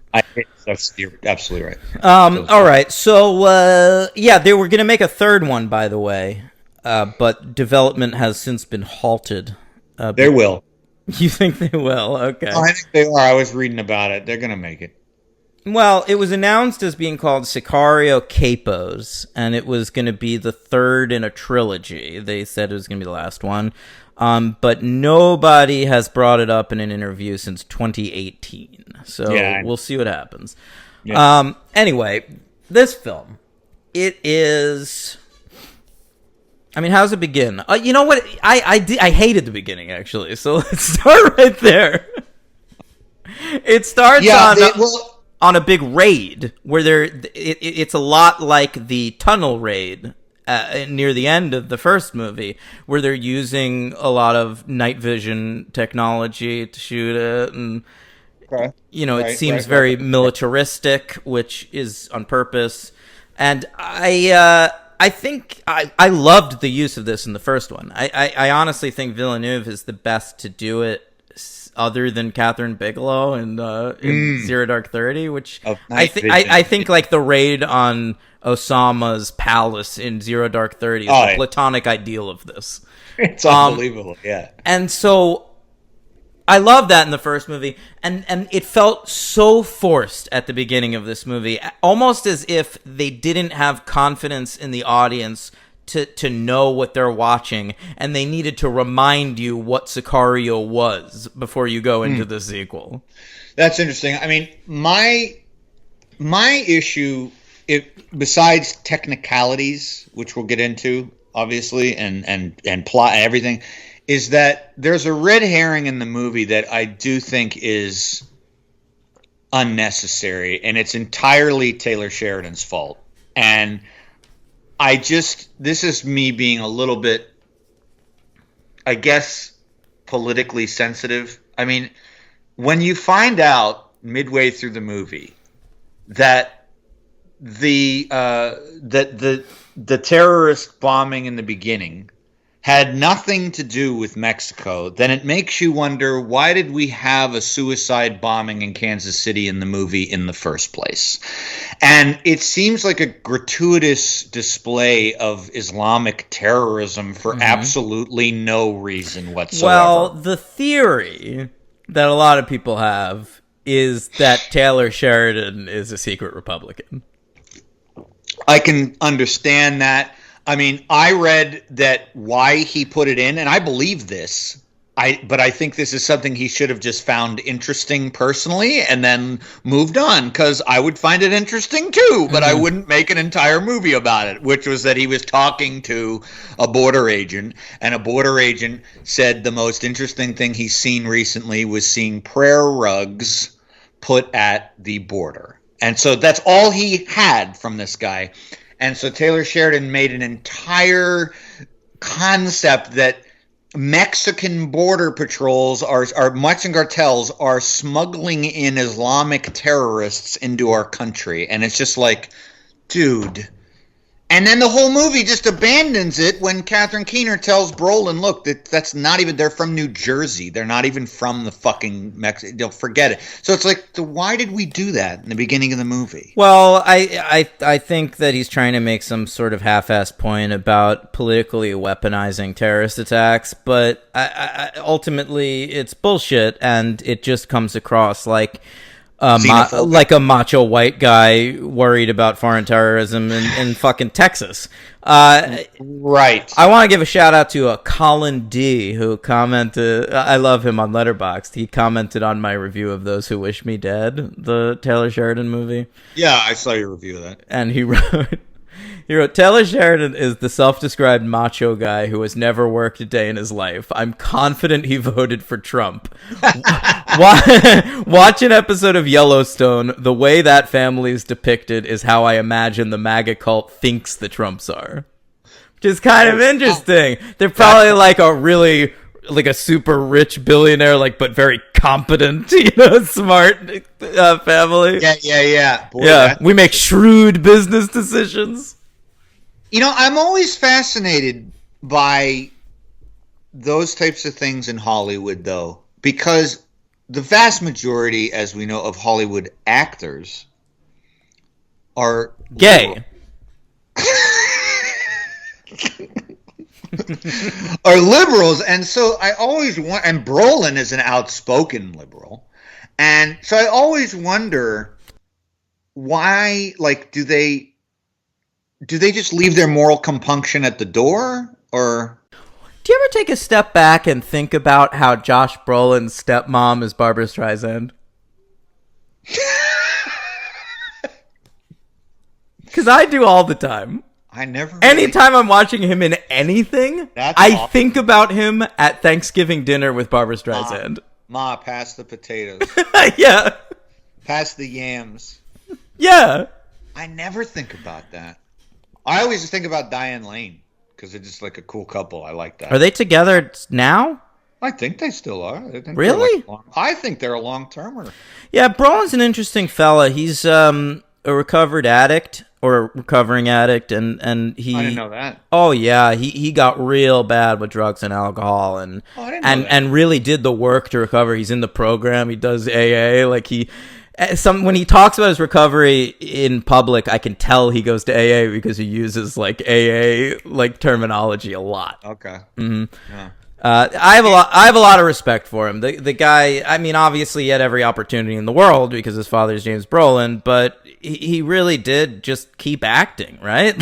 He was in the fucking Goonies. I saw him in Night Watch with Ewan McGregor in the 90s. He's actively bad in that movie. And and he kept just working at it and got better and improved, and now he's a good actor. I never said he was bad in that. I like that movie. Yeah, but what do you think about that though? Like, with the Taylor Sheridan thing, because like it always wonders me. And I know you despise Kevin Costner, but he's also a big liberal. So why the fuck? I don't know why these people. I don't get it. Are they just? Oh, Kevin Costner's case, he's not the brightest. So do they just work with someone who they don't realize is painting a portrait of something that's right wing? Well, I think the idea is to bring as much to yourself much of yourself to the project as possible. Kevin Costner is an executive producer on Yellowstone, so I got to imagine there's liberal talking points on that show. But I think Sheridan, more than anything else, brings his own things. Like Taylor Sheridan is not an outspoken Republican or anything. No, I mean, I don't even like nobody working with Taylor Sheridan is like, I'm compromising my ideals by working with a Republican. But I do think that like Taylor Sheridan's sensibility is a bit more conservative friendly, and it might be why he's been so successful these last few years. And if anything, it's up to his collaborators to sap that out of the movie. I think there's a lot more of that in this movie than there was in Sicario. Sicario is nothing but, it does nothing but question the American government. Like, there's nothing in Sicario that lionizes any of these people, except for a few moments at the end where it's like Benicio's pretty badass. But I think that Denis Villeneuve brought that to that movie, whereas Stefano Sollima here, as a first-time director in America, as an up-and-comer, as somebody who's only worked on TV before, which is more of a writer's medium, I do think he's just translating Taylor Sheridan's screenplay. Sure. Yeah. I do think that he's a highly competent director, though. Like, I mean, this movie, to me, doesn't feel... Like, you didn't like... I know already, because I think you said it, you didn't care for a lot of the pacing in this movie, right? You thought it was just kind of slipshod. Yeah, I think this guy could be a really talented TV director. Yeah. Oh, he might be. I've never watched his TV.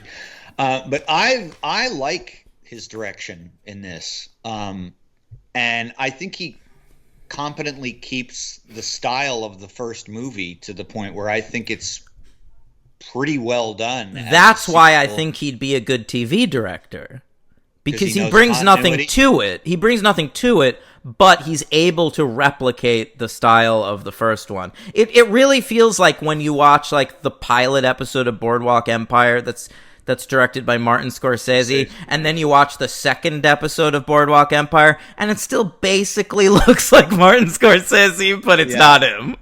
Yeah.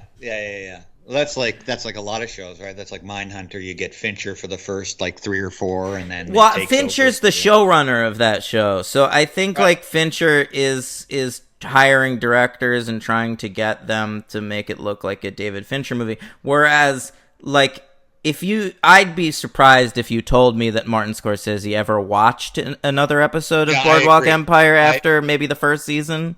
I agree. Also, Fincher's a control freak. Scorsese's not. So that's right. Yeah. Fincher needs to be on set every day. Like, I mean, it is a little like House of Cards, where the first 2 episodes are David Fincher, and then he sort of just fucked off from that show. Yeah, which was smart. Yes, very smart. I wonder if he ever thought, like, maybe I'll come back to do the finale or something. And then, like, the spacey shit happened. He was like, fuck off. I'm good. Yeah, I'm good. Yeah. I'm good. Yeah. Well, anyway, so the movie, though, essentially... Walk us through the plot a little. Yeah, I'll try. I mean, essentially, it's very similar to the plot of the first movie, whereas in the first movie, they're trying to... disrupt the cartel, so they all they all concentrate into one person, so the U.S. government can control it. This is about they call it different things, like we're going to start a war, we're going to fight, but it's kind of the same thing. They want to just disrupt the cartel, but this time they want them to fight each other, which is kind of what they were doing. The right. First one, it's a shadow mission.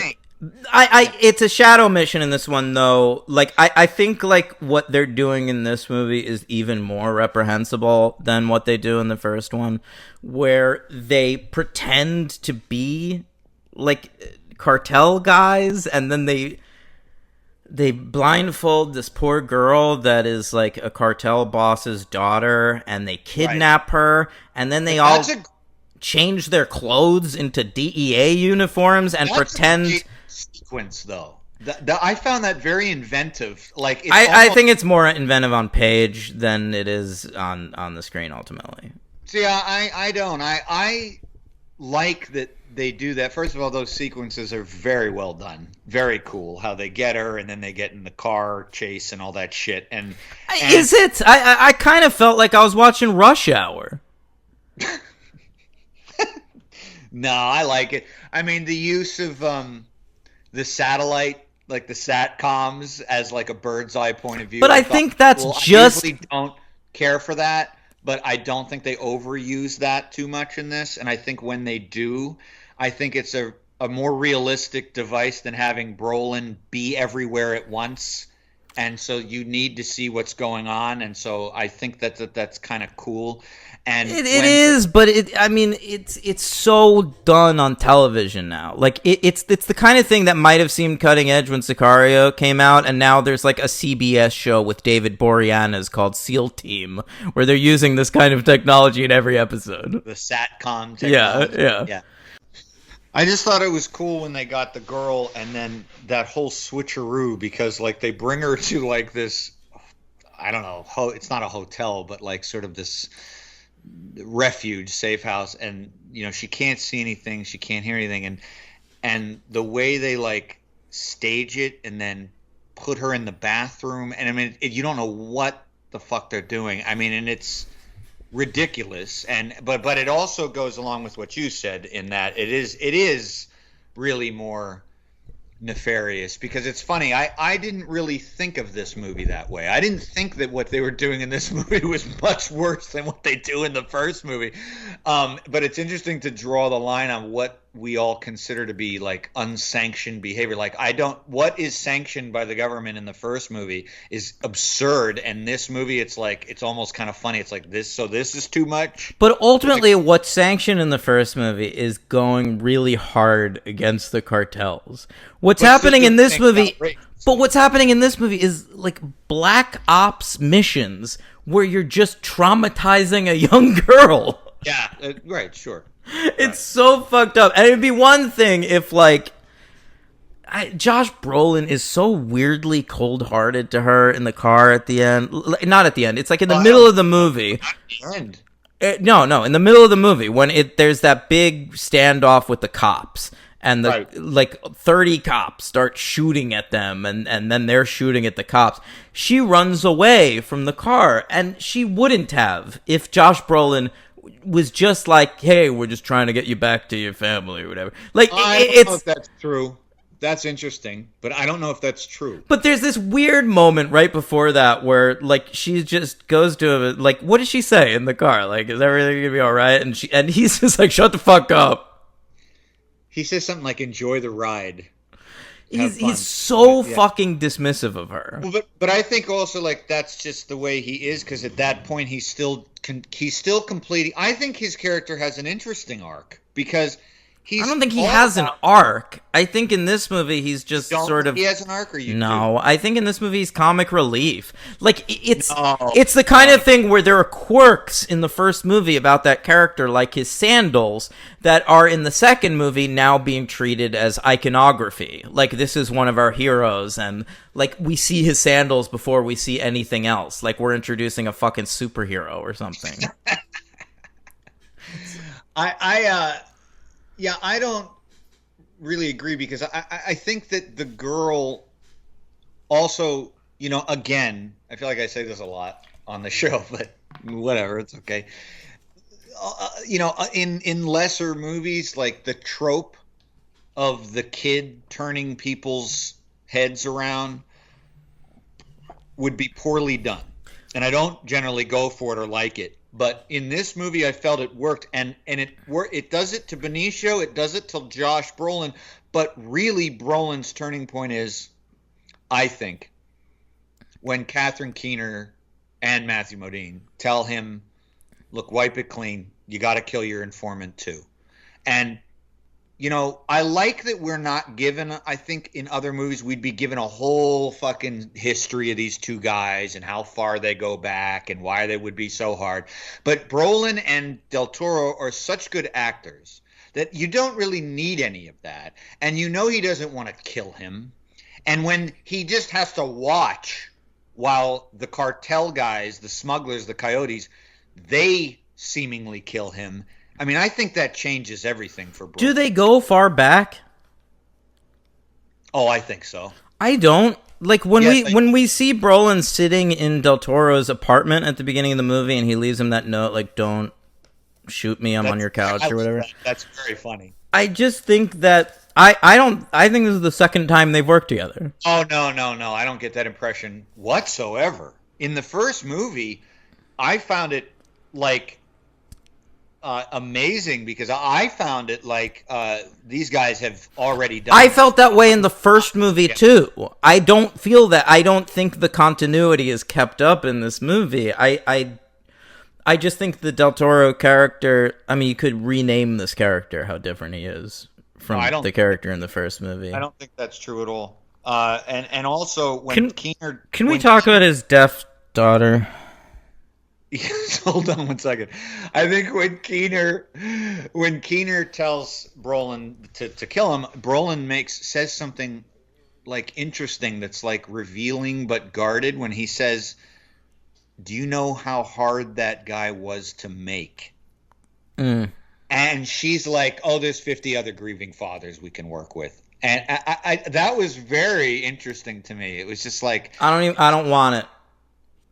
You think it's that's just another way, like they're just trying to flesh out that Del Toro character, and I don't want him fleshed out. Everything we learn about that character, he becomes less interesting. To me, like, giving him a deaf daughter in this movie is as bad as attaching Michael Myers to the Druids in Halloween 2. I'll give you this. I can completely see that particular point of view of yours being obnoxious. It didn't, for some reason, it didn't hit me like that. I feel like it should have, because it's a total mechanism. They establish in the first movie that he has a daughter, right? A dead daughter. Yeah, she's dropped in a vat of acid. Yeah. Yes. And so, in this movie, when we see him with the young girl, the movie should have enough confidence in us as an audience to know that he's experiencing something. Him being with a young girl like this, having to take care of her, is not just like anything. It's actually a good moment for that character when he says to Brolin, "We don't have time for everybody to go searching for the girl. I'm going to go find her myself." Yeah, that's a cool... Yeah, that's who that character is. And that character I get. It becomes much less interesting to me once he finds the girl, which is awesome, by the way, when he fucking caps that motherfucker. Yeah. That's killer. But then when he goes off into the desert to like try to find like food and shelter with this girl, he comes across the most kindly deaf man you've ever met. A deaf farmer, essentially. Yeah.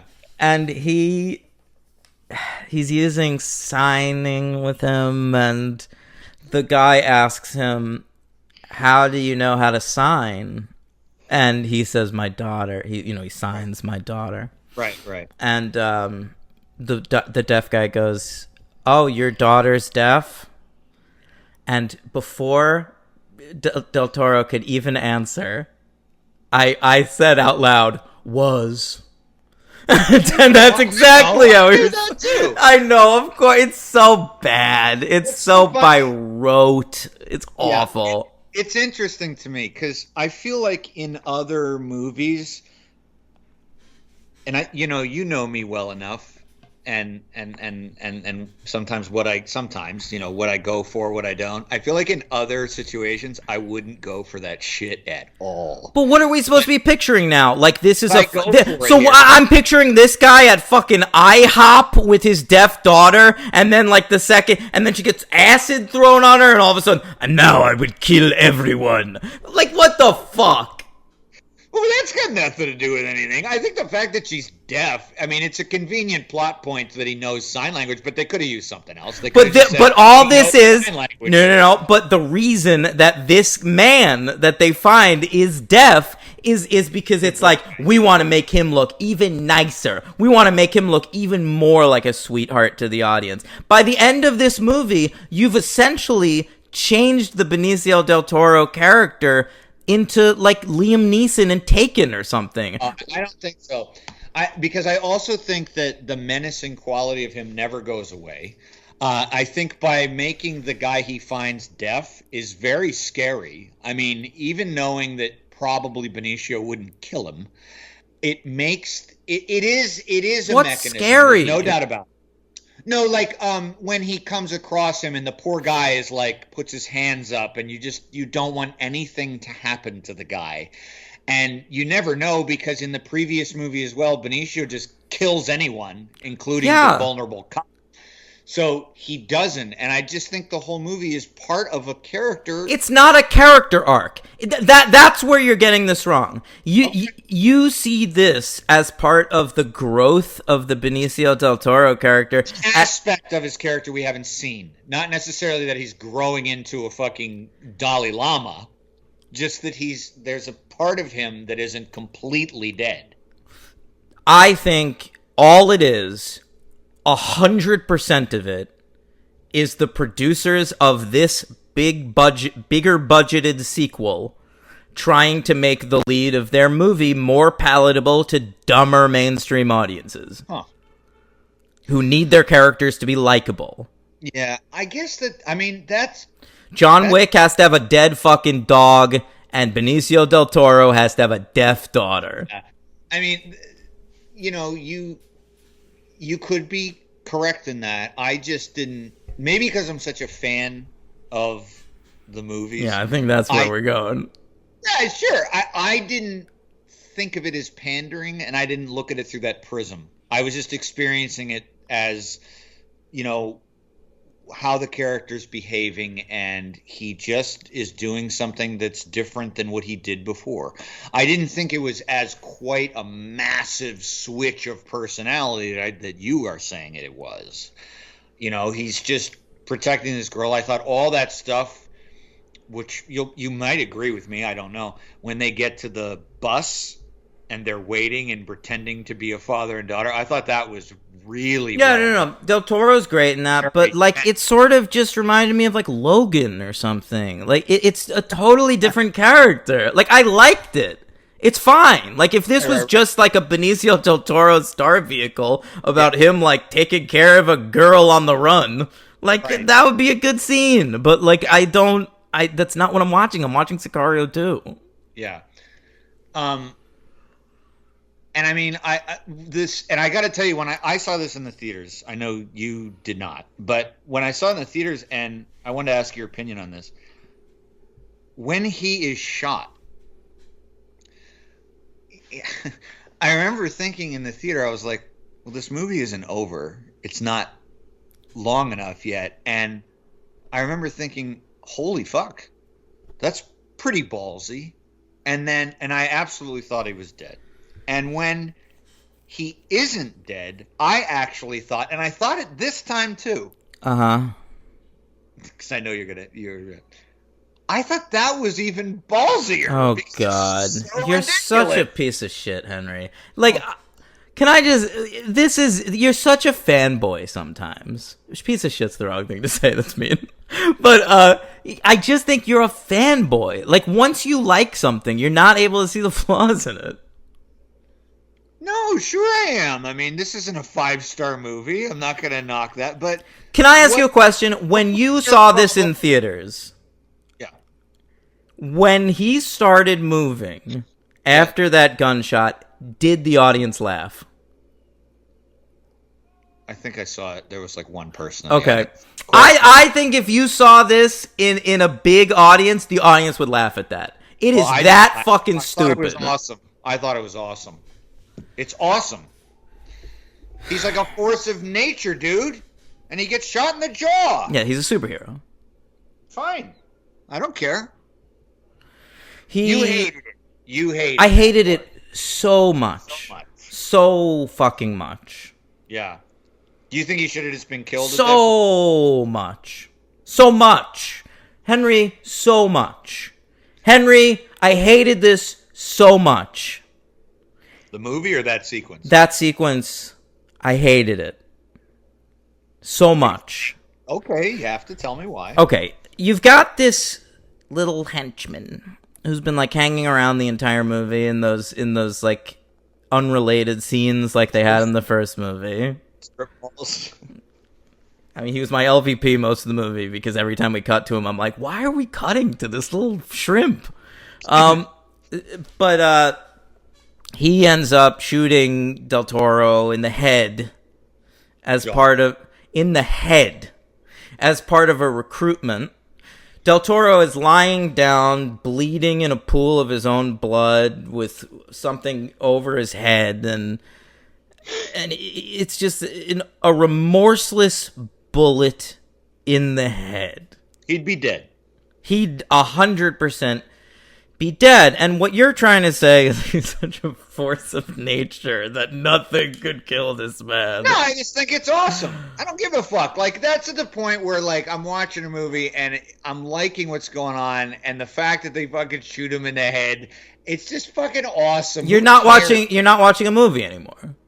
Sure I am. Who cares? I mean, it's a really well done scene. Him wiggling around and all that shit. It's fucking brutal. I mean, I think it's cool. I mean, it's essentially it's an action movie. This movie more so than the first one, big time. And so I know what you mean about the Taken kind of analogy and all that stuff. But I just thought it was cool, man. I didn't care. I didn't want him to die, but I mean, Henry, I like to save this word for the worst offenses in films because I never like to use this word because it's offensive and nobody should say it. But Henry, Benicio del Toro waking up from that gunshot wound to the head is retarded.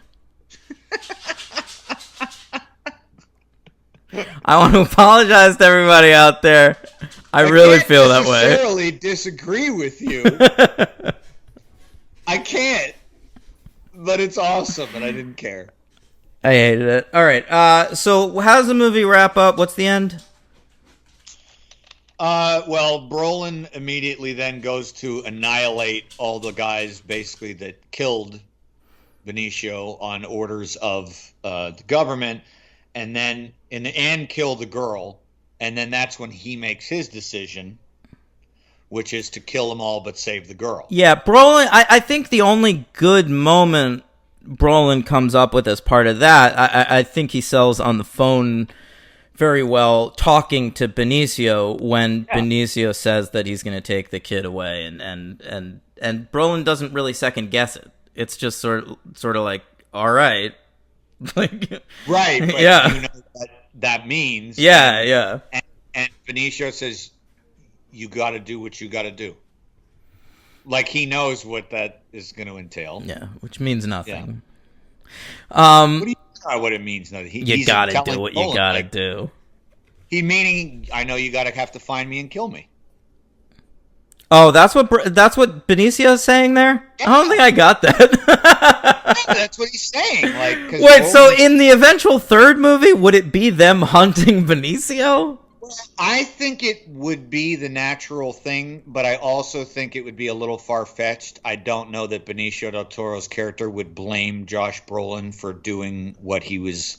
No, but maybe you do it like neither one of them want to kill each other, but they have to. That's what they should do. The next movie should just be like a spy versus spy adaptation.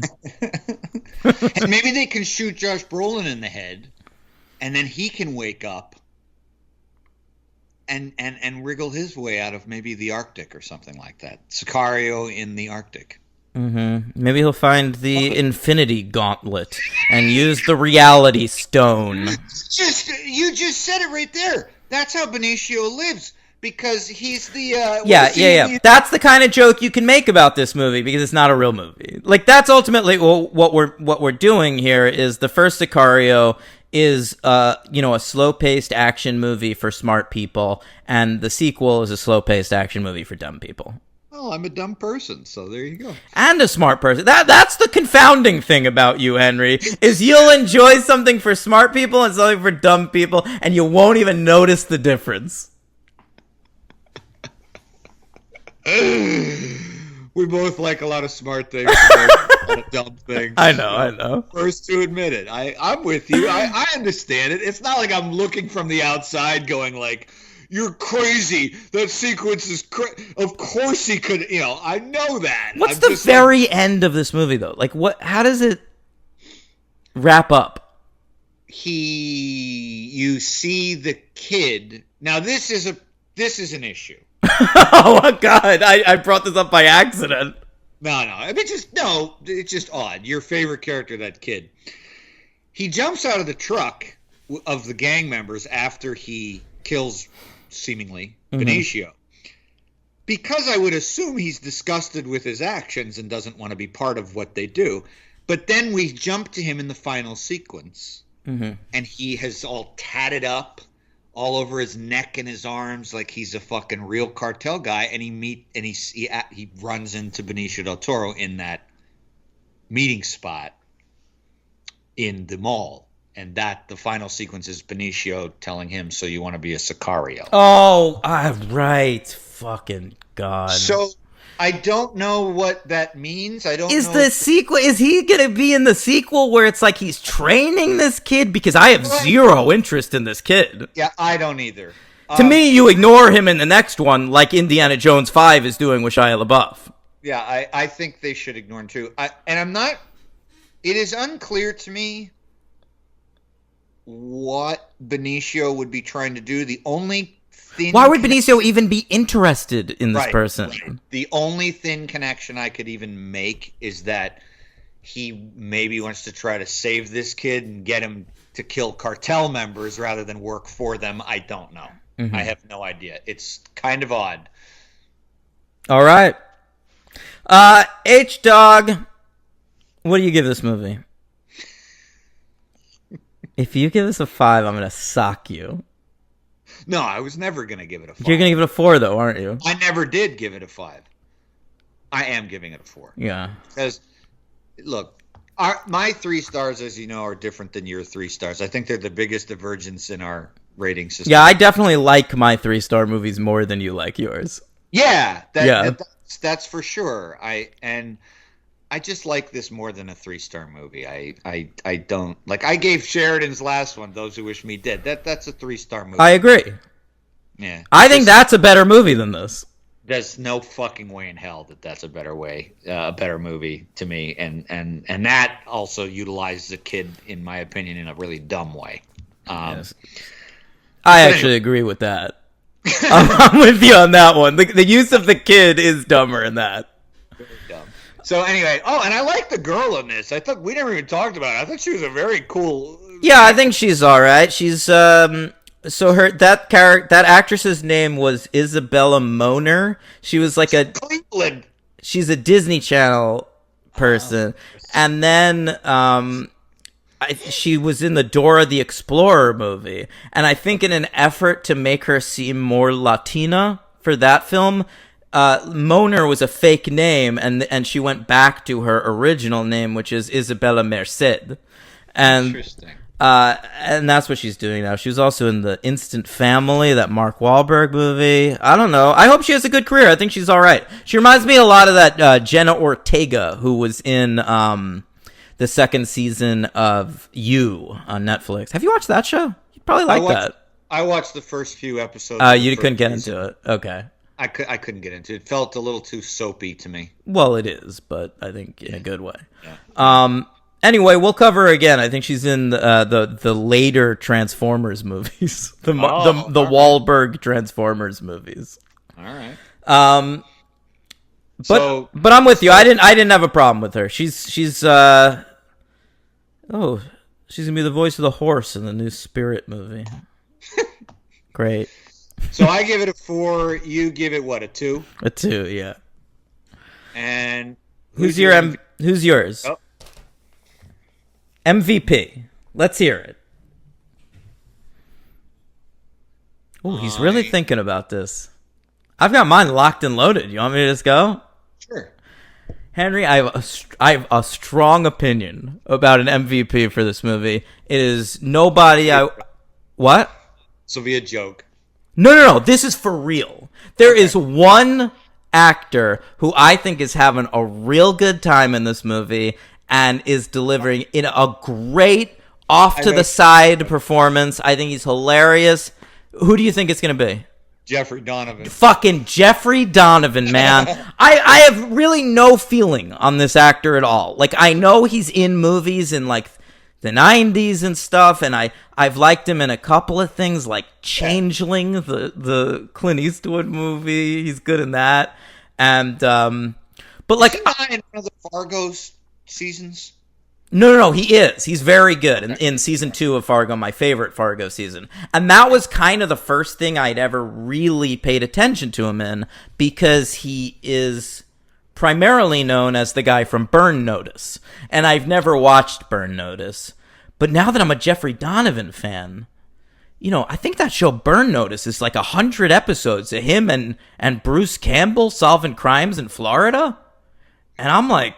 maybe I'm going to watch Burn Notice. No, he's great. He's great in the first movie, too, Jeffrey Donovan. And I know. And he's just like sort of a henchman in that first movie. He has a couple of funny lines. He's given a lot more to do in this movie. And he's in Those Who Wish Me Dead. So I think he's like a Taylor Sheridan regular. Who's he, one of the smoke jumpers just in the background? Yeah. Did I make that up? Is he not in that movie? Oh, he could be. He's not. I totally made it up. But I saw him. You know what I was thinking of? Because I saw him in something recently. He's in the new Guy Ritchie movie, Wrath of Man. And he's really good in that. Oh, you told me about that. Yeah, I can't get that yet. It's not. I thought it would be on Amazon. No. You see that in theaters, Henry. All right. You're going to love that movie.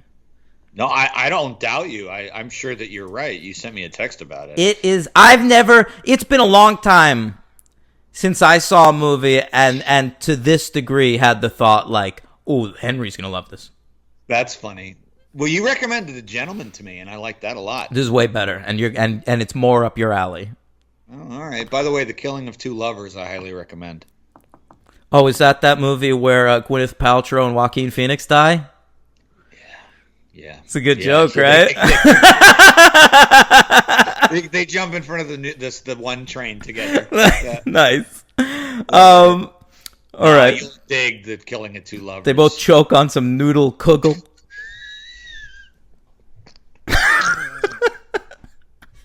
Wait, so Jeffrey Donovan in this movie, and can I just say, he's got big, thick glasses and a mustache, and a great mustache, and he is fucking hysterical. At one point, he gets shot in a bulletproof vest, and his reaction is hilarious. Yes. And he doesn't oversell it. It's not like a comedy gunshot reaction. Yeah, it's more just like fucking shit. Like he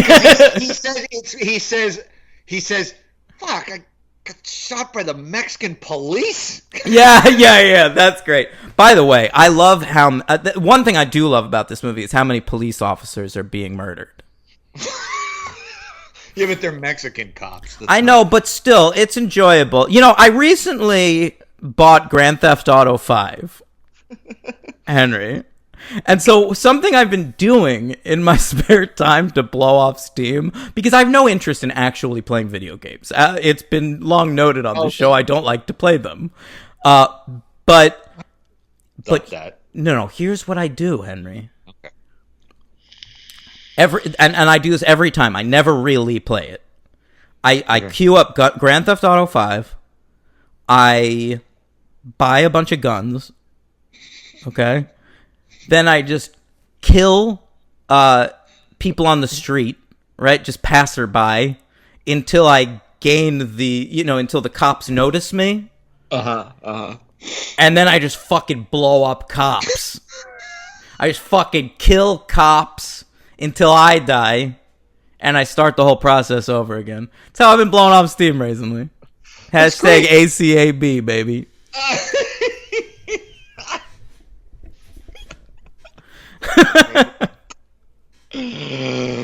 Fucking maniac. I'm gonna go with MVP. I'm gonna do Dub back to back. I wanted to give it to like Brolin or even maybe the girl, but I gotta give it to Benicio. He's carrying the whole fucking movie. I mean, That's fine. I am surprised that I'm gonna not give Benicio MVP in either of these movies, because he's kind of the reason to watch these movies. Sure. Yeah. But I'll stand by mine. I'll give it to the Coyote Kid. Yeah, I mean he's all right. It's not his fault. It's just not much to the role. He's my second choice. I'm gonna go with Josh Brolin. LVP. Yeah, I think Josh Brolin is an active detriment to the second movie and I think he was plus in the first movie. I just think it's not the same character. He's the one that's bringing the fucking conservative Republican vibes to this movie. Well, that's true. Yeah. It's not really Josh Brolin's fault. Right. I mean, you don't care for the way the character's depicted. I mean, in this film, yeah. Yeah. All right.